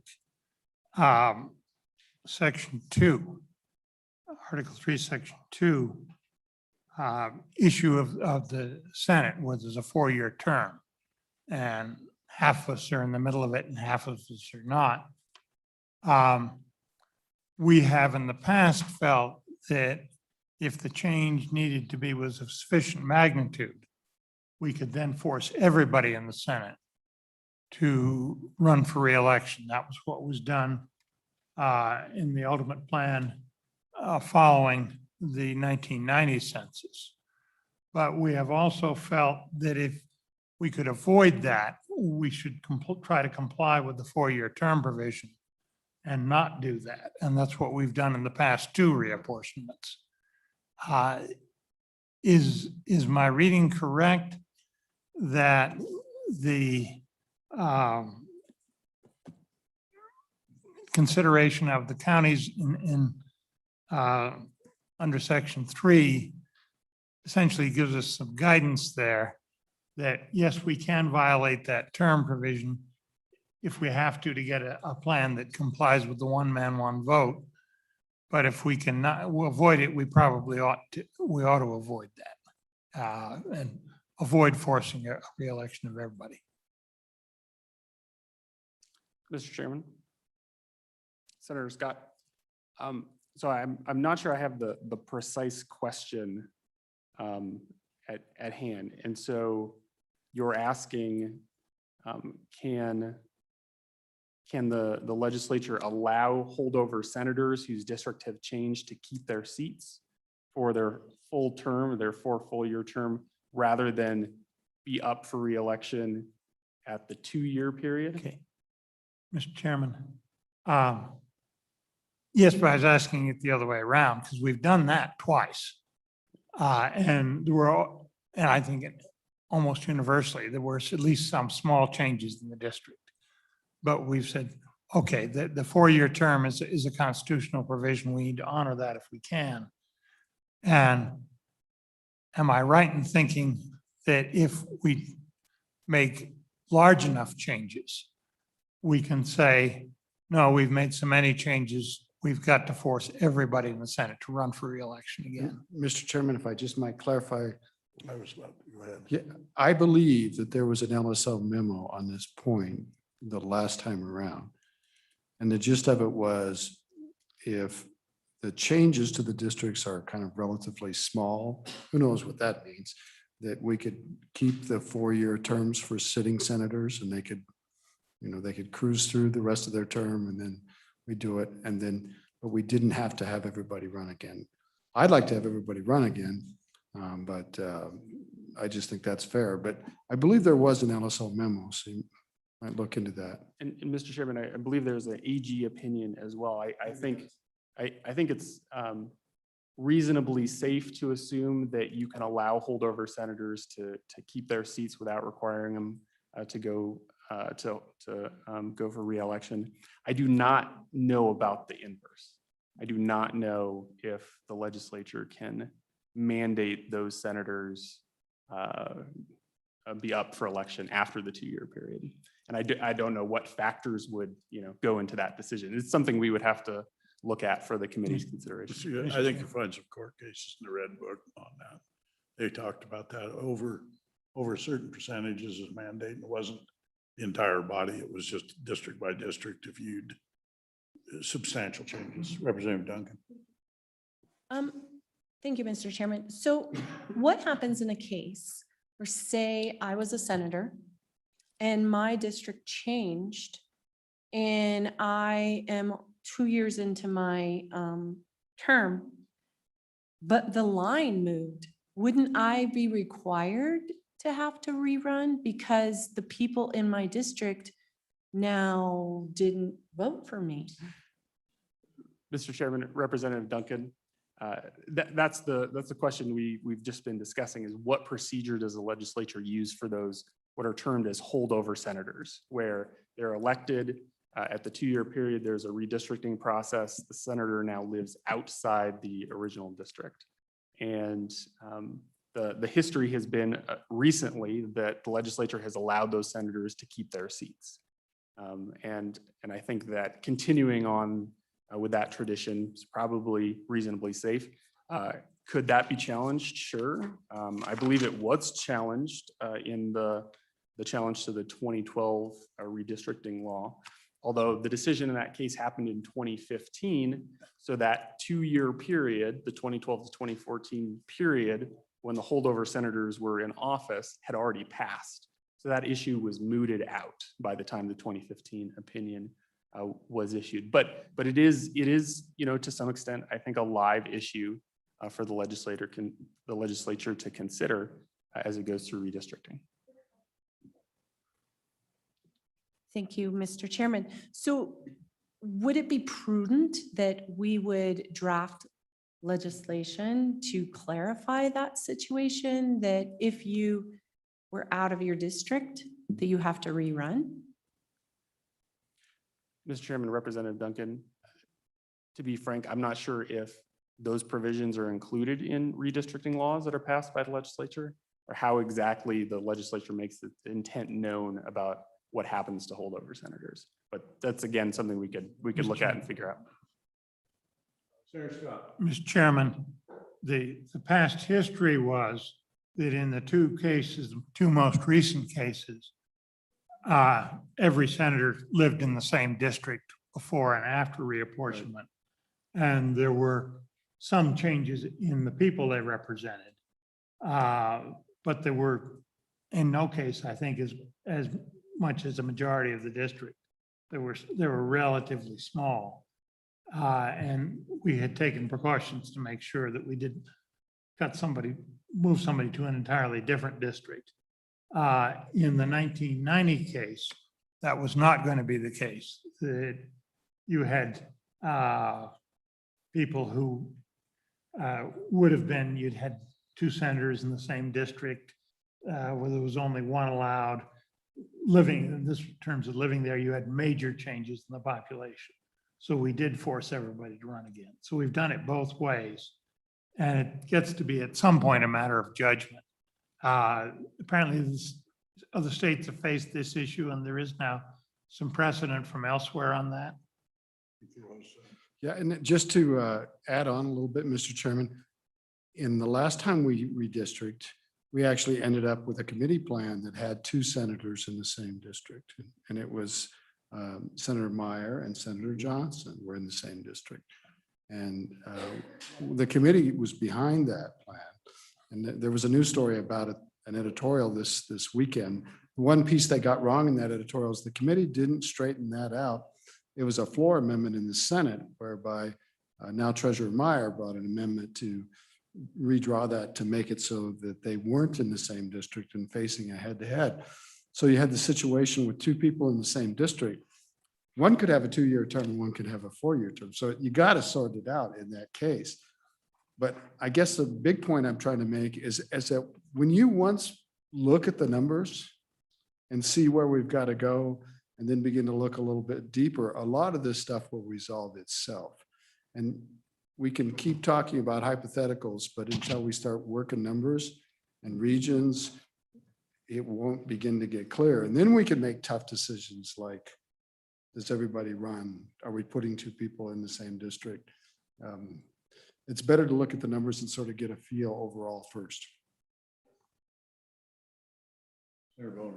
Thank you, Mr. Chairman. Just briefly, there's a discussion of making everybody run again back in the 90s. I'm just wondering if there's also the significant change that we went from representation based off of counties to more of a based off of population in single member districts. And maybe that was maybe the most significant driver of having to everybody run again, not so much the redistricting itself.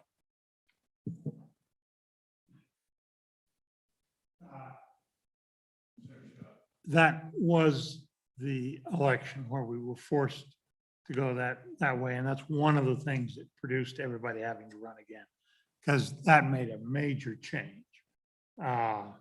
In the 1981 general session reapportionment that we did following the 1980 census showed one of the problems in the county system. Park County had two senators and they went to one. And we were very fortunate that the senator who was going to be up for re-election that year, Senator Northrup, was choosing to retire and didn't want to run for re-election. So there was no problem to say, okay, fine, there's no seat for you to run for. Otherwise, there would have been a major problem getting anything passed.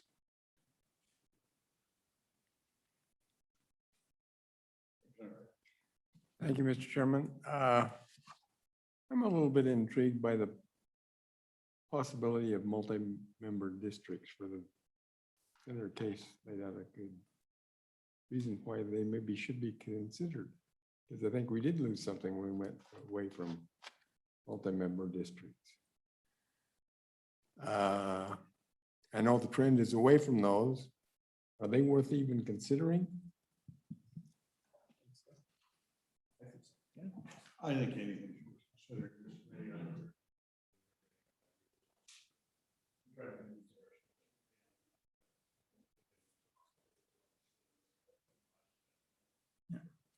Mr. Chairman.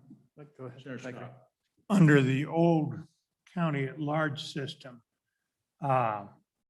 we did have a semi-nested system where take the Sheridan Johnson area.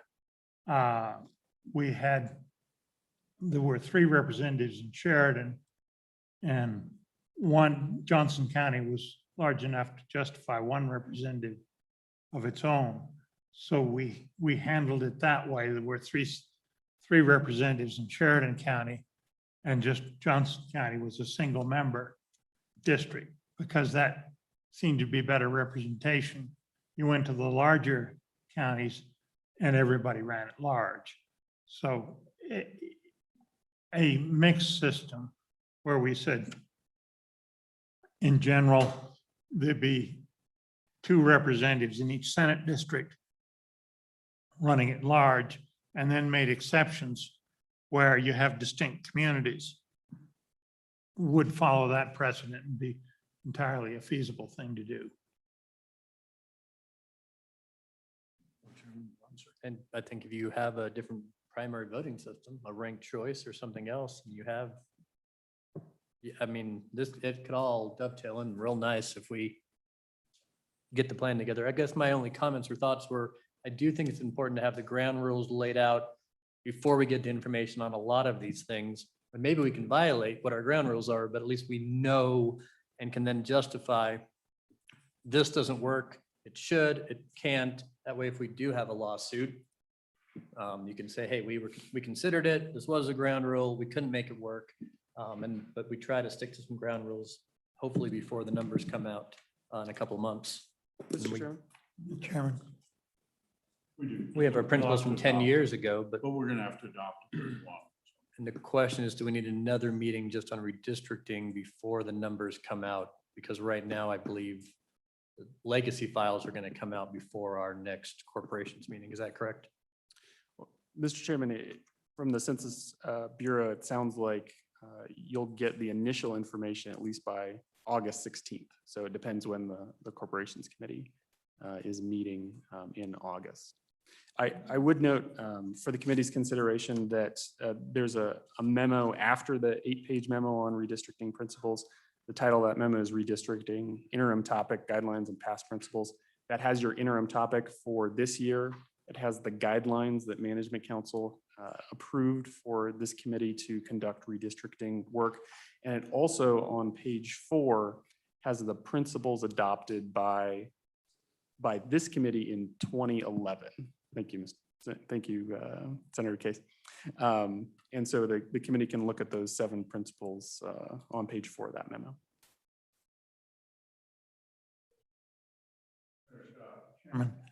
Do we now have in hand the final numbers on a county by county basis? Mr. Chairman, I might defer that question to Michael Swank.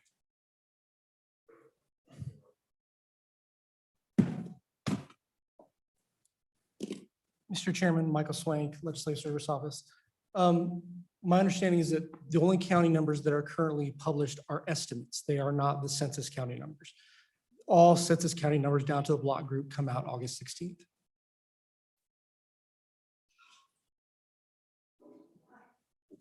I mean, the question is if they can tell us what the exact state population of Wyoming is.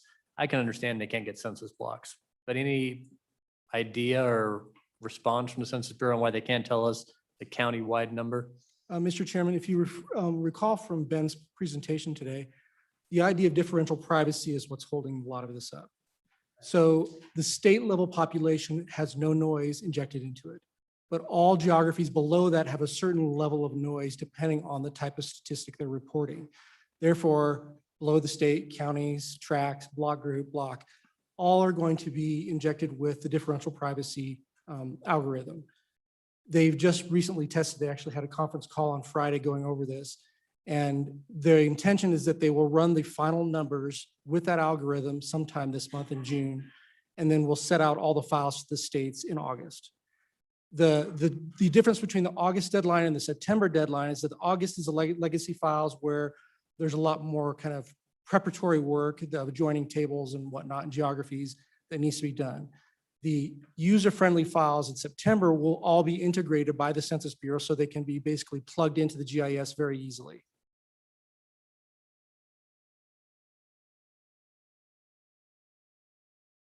Senator Scott, get me to raise your hand. Mr. Chairman, I'm trying to figure this out.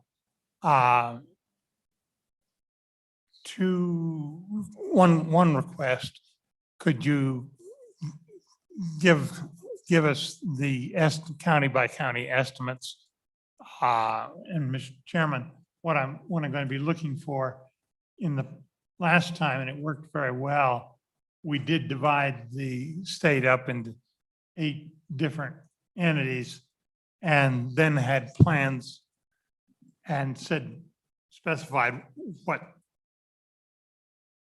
part that certain amounts of people had to be moved from one region into districts and another to make it constitutional. But then we got the plans done locally, and I think frankly produced a superior product. It's one reason why you see, for instance, Carbon County adopted that donut and hole approach, and some other counties didn't. That was a matter of local preference. I know in our county, the county clerk basically did it, and with relatively minimal legislative input, and redid the lines, trying to make it easier for voters to understand where they were.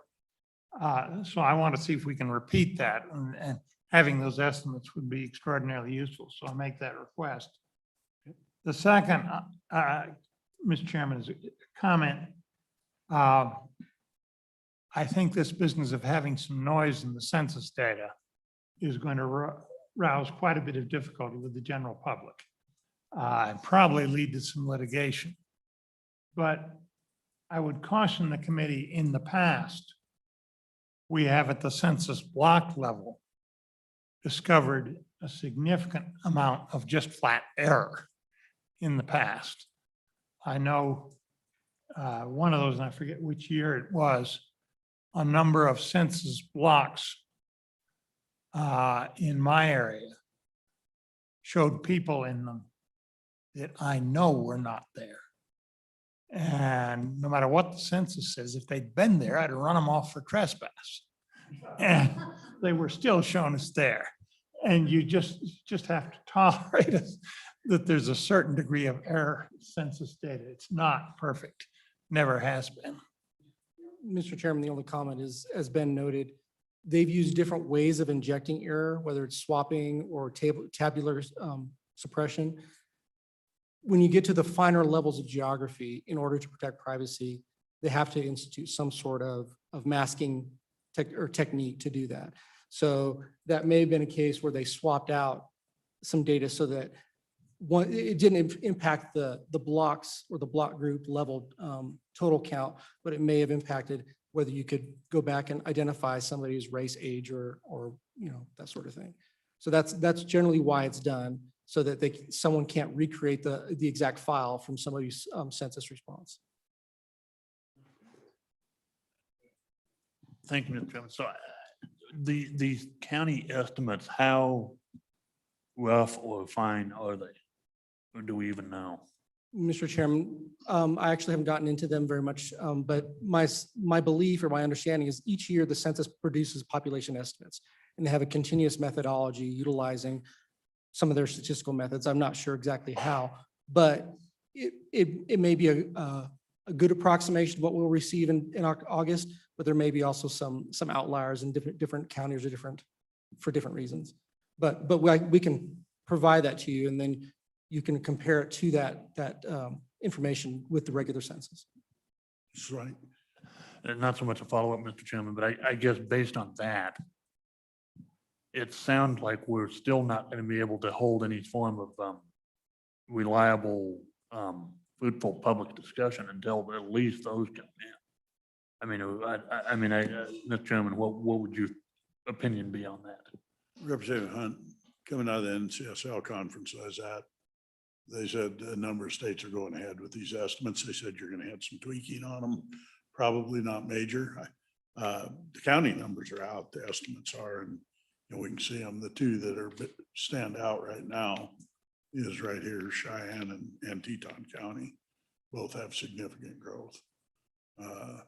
But I don't know, their suggestion was the guys that have done this, they had a lot of senators and reps that have been in 2 and 3 times in this, was that the longer you wait, the harder the hustle gets at the end. If you've got districts roughed out, then you're down to tweaking districts. Otherwise, at your meetings, you're down to what we did with your dad before, is you're not even roughed out, because we can tell roughly in the state right now if you're going to do some geographic or regional changes.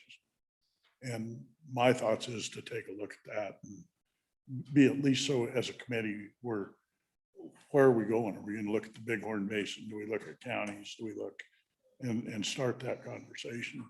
Co-chairman, thoughts? Well, so my difficulty, Mr. Co-chairman, is I believe when I left session and we all left, there was an anticipation we were going to hold a redistricting meeting at some point during the special session, with 5 days, there'd be some downtime for a couple of hours.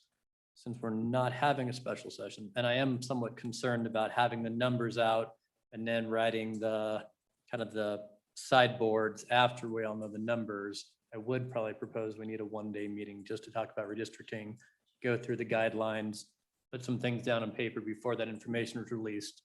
Not solidifying our position, but it's just, it looks better, and I think we'll feel better to have, here's our goals, here's what we're setting out to do, before we have the numbers and people start playing with them and then try to perhaps manipulate them. So I'm not sure if I need to ask management council, Mr. Co-chairman, to have another meeting. There was one kind of scheduled for that same week, and maybe we can tie it into Salt Lake. Mr. Co-chairman, that'd be my thoughts, would be to tie it in that area and maybe do it in Salt Lake. You could do it. But to come up with our base areas. We could do Evanston. And then I'd like to see if Michael or LSO come up with their estimates put on a map for us, so we can look at last census estimates, population, and their current estimates with the numbers in them. So we can kind of look at rough growth. I look at Senator Scott's district, you're almost dead even in Natrona County, it looks like. Not much difference in growth. Crook County, where we're at, was about I think a 7%, but it doesn't amount to any people. There's nobody there. The significant ones that I saw that stood out was Cheyenne and Teton, and they're both, they're substantial numbers in both. Senator Bone. Thank you, Mr. Chairman. And being new to this process, it would be helpful if we knew what those areas were 10 years ago. And so we can maybe have that as a framework to start from and see what adjustments we might need. Also, if you go to our legislative website, I think it's also useful to understand what the current deviation, or not current, the deviation was 10 years ago. So we know where we're starting from. And I could tell, I bring it up because Senate District 2 happens to have the most people in it of any Senate district, at least in the legislature. So that we're already starting from some districts are already at that -5% where they were 10 years ago. Others were more at that top 5%. And so I think that's an important element to have as we begin to consider this, because I mean, maybe an area has grown a lot, but maybe they're right at the average now, whereas below that, before they were below, and vice versa. Maybe one area was right at that +5% and has decreased or stayed steady, and it's going to be much more towards the average. So all that would be helpful for me, I think helpful for the committee. Very good. Senator Scott. In answer to that question, the district we were looking at last time, I'd say just regions, were Laramie County, which didn't quite have enough population to justify, and that's why you got the prison set in. Albany County, which did have to give up the Rock River area to the southwest. Natrona County, which was self-contained within its county boundaries. Fremont County, which had a little too much population for 2 senators and 4 representatives and had to give up some, but having it separate meant that the county clerk there, who really knows what she's doing with regard to the rules on the reservation, was able to have a major hand in that. The Bighorn Basin, which had to acquire, didn't quite have enough population for 3 senators and 6 representatives, had to acquire a little bit from Fremont County. And when you think of the geography, that almost had to work that way. The Sheridan Johnson area, which was, those 2 counties were self-contained. And then the southwestern corner of the state, Carbon, Sweetwater, Uinta, Sublet, Teton, Lincoln, where they managed to work out a compromise among themselves that Stan Cooper and Marty Cox just burned up a whole summer and burned themselves out, managed to get a compromise. And then the northeast corner, which failed to get a compromise within. And I think a committee member did basically a draft that was the final draft. And Converse County was in that northeast corner. But it did get most of the plans done locally. And I think with a much superior result. And that's my prejudice, but that's where we are right now. So parameters to go, we're looking at, for LSO for the meeting, looking at what Senator Boner talked about, the past deviations. I think overlays of the existing districts with the new numbers a little bit. And then our base rules where we're going to go out back to what Senator Case alluded to, what priorities. And I do think we need to look at priorities of how we're going to look at going that. That's going to prevent us from fighting on the committee. If we do set rules, then we'll live in those rules. And anything else anybody can think of. But I think we ought to have that fleshed out well before the meeting on the agenda, so everybody knows what we're doing. That all right with you, Mr. Co-Chairman? If it's all right, Senator Nethercott, it is. Senator Nethercott. Mr. Chairman, thank you. I just think it should be noted that Laramie County is growing. They must like their legislative leadership there. I'm sure that's the reason. We like government here. It's a good place to live. Just side note. But is there any, looking at the LSO's last memorandum to us, they did provide the guiding principles from 10 years ago. And so obviously that's a pretty good starting point. So is it helpful for us to identify those that we want to carry forward or those that we don't right now? And because it seems like a pretty easy lift to look at those guiding principles and see how that might be different. I'm not sure today I want to go into. all the I'd like to different read things through that- them a little closer than after the book. I think it's more helpful after we go to Salt There's Lake. only 7. Yeah, and they're pretty straightforward, but I understand you wouldn't want to adopt them. Right. But it's just real simple, Mr. Chairman. They were, election districts should be contiguous, compact, and reflect a community of interest. Number 2, population of election districts should be substantially equal with a range of deviation not to exceed 10% or the plus or minus 5. 3, to the greatest extent possible in establishing election districts, A, county boundaries should be followed. B, the majority of the population of each county should be in one district. C, census blocks should be followed. Principle number 4, the plan should avoid diluting voting power of minorities in violation of the Voter Rights Act. 5, the House shall have 60 seats and the Senate shall have 30 seats. 6, consideration should be given to 2 contiguous House districts in each Senate district. And 7, significant geographic features should be considered in establishing districts. The one you might argue about the number of senators and whether we should have nesting or they should be single member. But those are at least starting points that have pretty straightforward. And we don't have to vote on them today. I'm not suggesting we do. I think that'd be inappropriate. We want to weigh in with everybody else. They are simple. Yeah, I'd like some visit on the order of them and potentially some fine tune on them. So, thank you. You have a question? Yeah. We have a clerk. Come on up. Mr. Chairman. Always welcome. Mr. Chairman, Julie Freeze, Fremont County Clerk and Clerks Association. So we presented a letter to you. We had talked to you before about being a partner with you. So just quickly, I'll read this to you. The County Clerks Association renews our interest and willingness to partner with the Corporations Committee to work on redistricting. 10 years ago, we hired Rich Greenwood of Greenwood Mapping to help each county to massage the census blocks to help make sure that during the redistricting process, the community's interests were still being met, that there were no unnecessary splits in precincts, which results in many ballot styles per precinct, and that there were no pockets of voters exist where their votes were no longer confidential. We have secured Rich Greenwood's assistance again this year, and with his previous knowledge and assistance, as well as your several clerks and staff who helped 10 years ago, we believe our assistance will be a good asset to your committee working on redistricting. Please let us know how we can help. And I think the only thing I heard today, just to remind you again, and whether or not the unnesting of the representatives or the multi-districting, just to remember that those splits of those precincts and the splits of those ballots cause confusion and sometimes error in getting out the right ballots to the right people.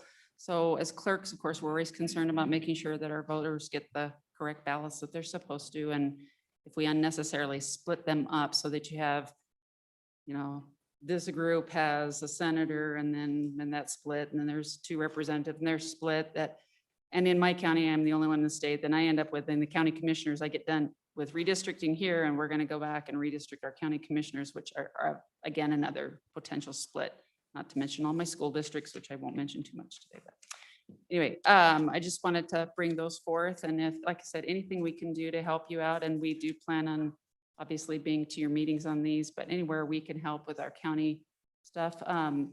Mike did come to our meeting and talk to us a little bit about how we can help out as well. So we're on board.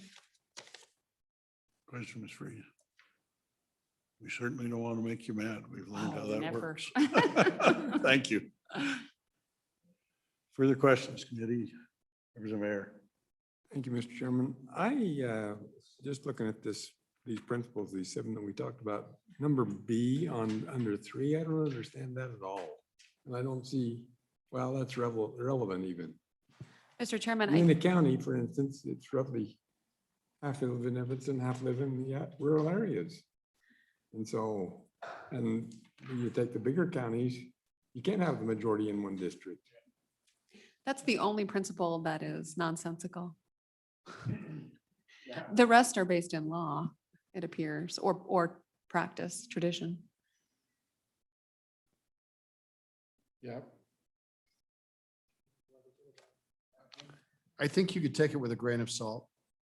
It's absolutely true that there are counties that have population that it's not possible to have them in the majority in one district. That's obvious, especially in Natrona and Laramie County.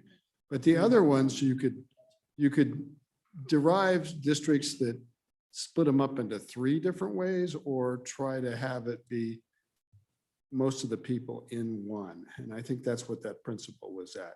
Just take Niobrara. We could draw districts that split Niobrara 4 times. Would that make any sense whatsoever? No, of course not. It's only 2,000 people. It'd be nice if they could all, or a majority of them, be within one district. So I think you have to take that one with a little grain of salt, and that's more what it's about. Senator Nethercott knows very well that that's just impossible to do for Laramie County, because apparently it's gotten bigger and bigger and bigger, and soon it was like Pac-Man eating the whole state. So, but we'll just have to live with that. We're looking forward to the day that 3 counties control the entire state. Well,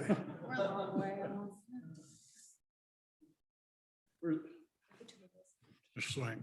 Mr. Chairman, I did want to, I guess, provide a little information kind of as to the scale of the changes.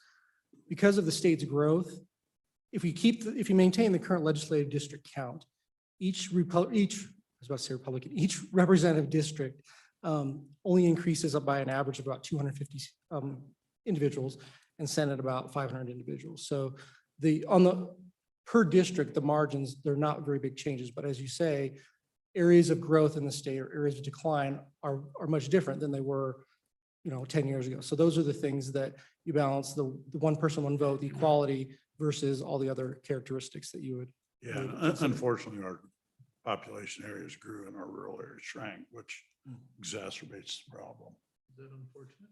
Well, it's unfortunate for the guys that represent rural areas. I've done it. Senator Hicks, you're in a conundrum. I've sat with his district, and how do you add another 500 people in that district without going into Rock Springs, or you've got to move somewhere into a population, because we can add another 200, 500 square miles and he gets 10 more people, 1,000 antelope.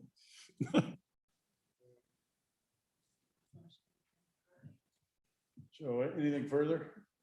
Or Scott, you're kind of twitching. Nothing at this point. Anything further, committee? We're at the end of the day.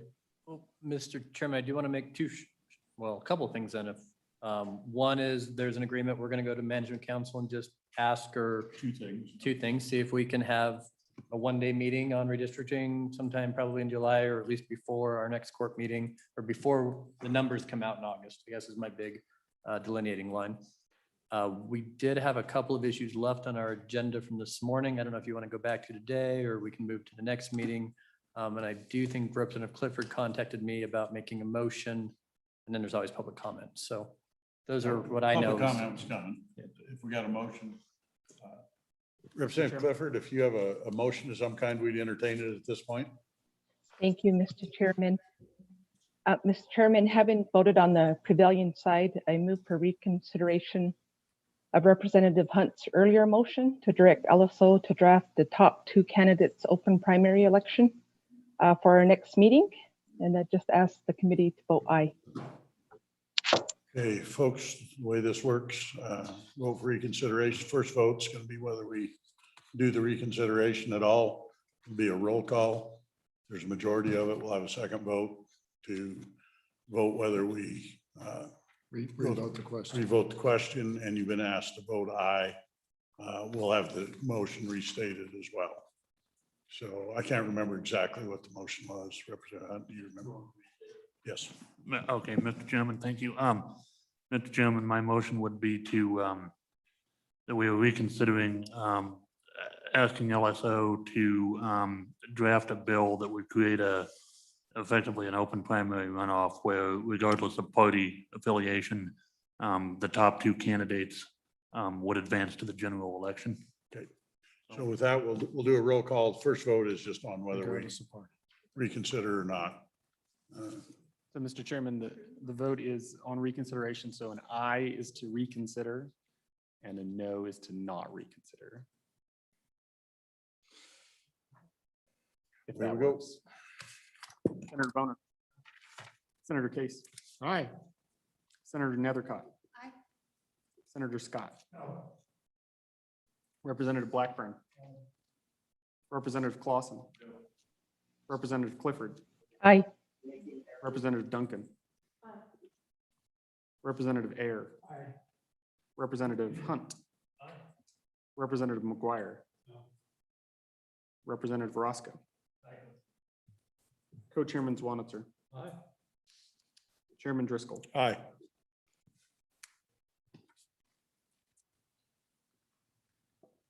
I count 10 ayes. Motion is passed. We're back on the motion. Then asked to vote aye. Do it. Roll call. Senator Boner. Senator Case.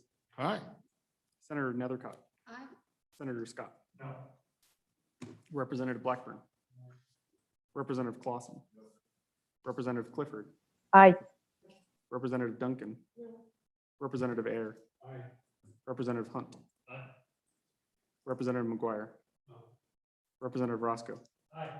Co-Chairman Zwanitzer. Chairman Driscoll. Aye. Motion is agreed to. Motion is passed. We've got 2 bill drafts on now. We're back to public comment. Do we have anybody online or in the crowd? Public comment on anything through the day today? Going once? I think he's behind your Ah. post. I got a poster behind me. Come forward, please. Welcome. Mr. Chairman, just a question. Are you going? Name first. Got to get your name ready to start. Ben Hornock. Are you going back to any of the previous discussion that was skipped over from this morning? Yes, sir. We can discuss anything that happened today. Anything that has happened or has? Well, anything that's been discussed today, you're welcome to follow the parameters and make any type of comments you'd like. Okay, my Unless they comment. make me mad. My comment deals with something that has been skipped over that hasn't been discussed today. So I don't think I'm I can wait. In regards to? What's it in regard to? It's regarding the filling vacancies. Okay. Are you going to be available tomorrow? If I have to, sure. Well, the other thing, we are at 4:30. Do we want to take up filling vacancies, folks? Because we kind of skipped over it. Let's just go ahead and pending anybody not objecting, we'll take it up and go ahead and go through it. Senator Scott? I would suggest we hear the gentleman out, so he didn't have to come back. We can remember tomorrow, go back to that, what he said. I'll go for that. You're Mr. chairman Chairman, as I'd well. agree. That'll work. Proceed. Mr. Chairman, thank you very much for the out of order. My name is Ben Hornock. Like I said, I'm a precinct committee man here in Laramie County. And the proposed legislation changing some of the ways that we fill vacancies, especially on the state level, that is before you today. I do have some comments about that. So as a precinct committee man, one of the sacred duties of that precinct committee position is filling some of those vacancies.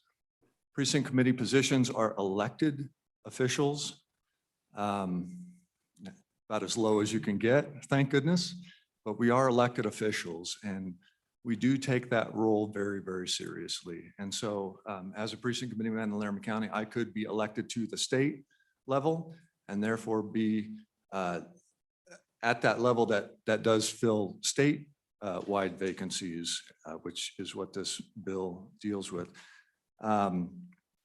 So that, like I said, that role is very sacred to what we do as precinct committee people. Another part of this, some of the discussion earlier today dealt with the time, the resources, the energy, the effort, the money that goes into a statewide election. And if this bill were changed, you would deal with all of that. I'm sure there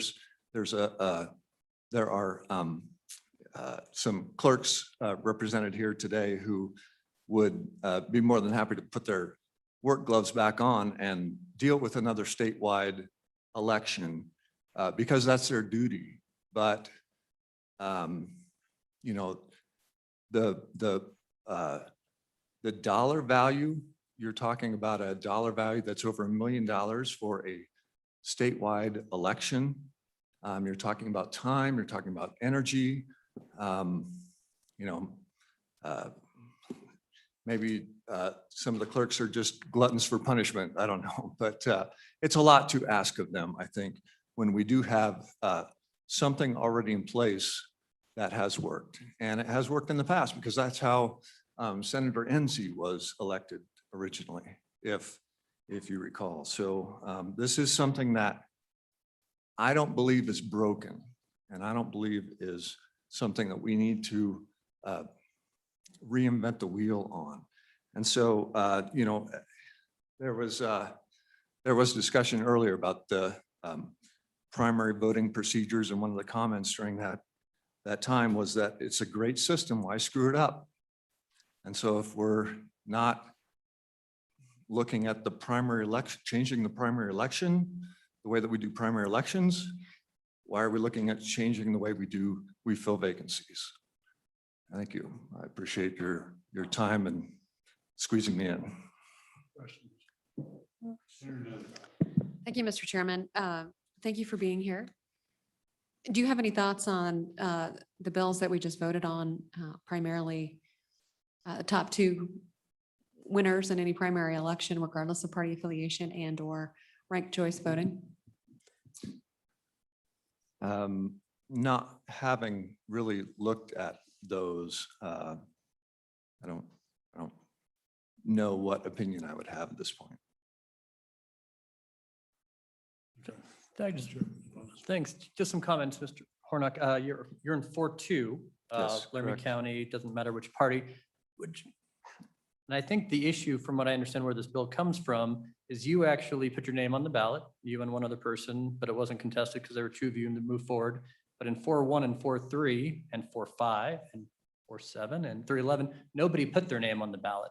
And so then the county party, my understanding, selects people from their executive committee or asks people. And so from when I read the point of the bill, it really is this system that you don't have really competitive elections. You're finding people that don't even run for office. And I know the clerks would have the information on the numbers of how many unfilled committee slots there are. I think that's the issue that was trying to be addressed is we're appointing half of these people from the people who do get elected, who most of them have uncontested races. Half of my precincts went unfilled and they appointed people to most of them at this point, from what I read. Do you think that's a workable system that, you know, a committee from each county that is made up of selected people who didn't put their name on the ballot and run, then get appointed to the statewide, either Republican or Democrat, and then they get to select the 3 names who represent all people? I guess any thought that if we had a more robust election system and more people ran for precinct committee people, I would feel there was more fairness. But if you look at the results every 2 years for the past at least 2 decades that I've been in, less and less people are filing for these offices. And I think that's where the consternation is coming from, is how do we ensure that the selected names that come forward are really representative of people who represent a broad swath of each district. I don't know if you have any thoughts on that or concerns. It's my understanding you didn't have a competitive selection. You and Mr. Mueller, there's the top two names on the ballot. You both moved forward. And I think he was here earlier today, but I don't see him now. But thoughts in general on that? Mr. Chairman, thank you. I do have a couple thoughts on that. A few years ago, I lost my seat because we lost the number. And so, but also, don't you have the same situation in any statewide election where you don't have 100% of the people voting? Isn't that the same thing? And I would say that if you look at the whole picture, it's not half that we appoint to these offices. So there are some, and part of the process of being a precinct committee person is we want to be the boots on the ground. We want to be those people that are knocking on doors, that are gathering. What would you say? You're generating the electricity for other people to run in these positions.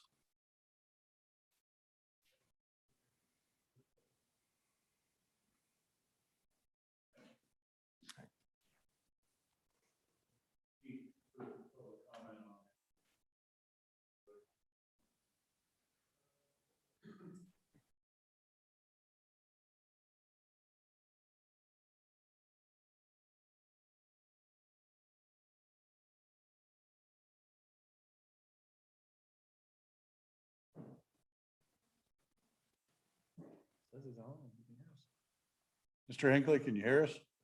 Oh, yeah. Am I up? Oh, your hand's up. Did you have further public comment? Yes, Chairman, very, very briefly. Bern Hinckley, Laramie, Wyoming. It's a good thing one can't throw things through a Zoom call. I was one of the plaintiffs on that 1990 reapportionment case, and I'd probably be catching some tomatoes and bricks at this point. And it strikes me how little things have changed. And I just thought to respond, and it's to your comments, Chairman Driscoll, most pointedly.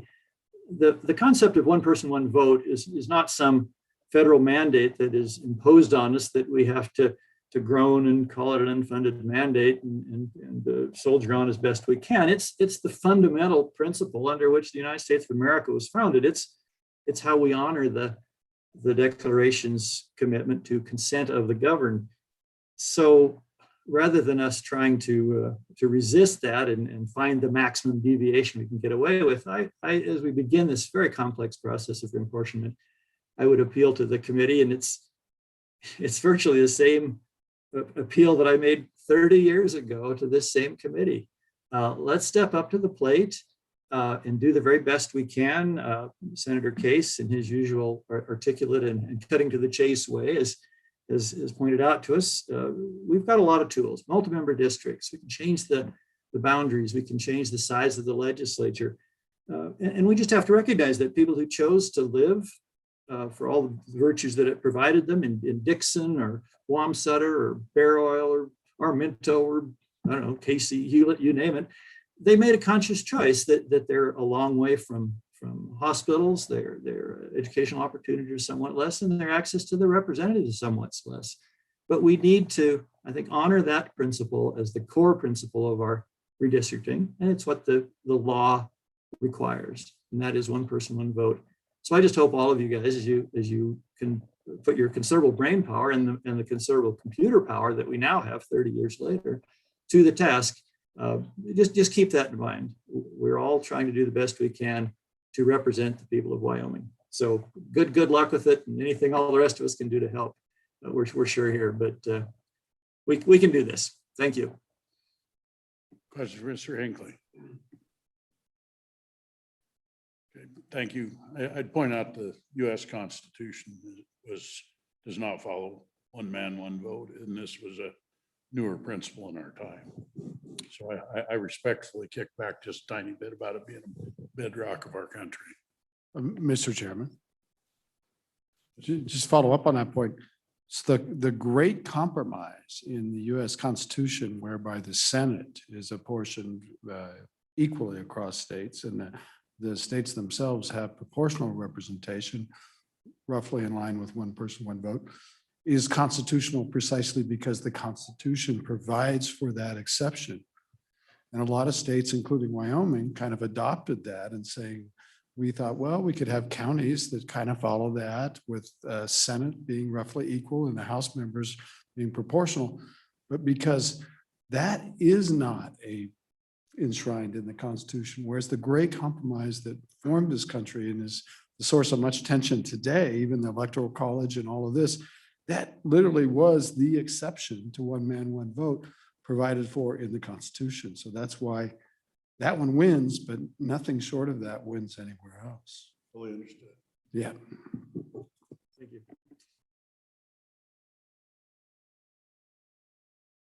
Hey, barring anything for the good of the body, we're going to be adjourned. Anything out of the committee? We are adjourned until 9 o'clock tomorrow morning. I love this starting.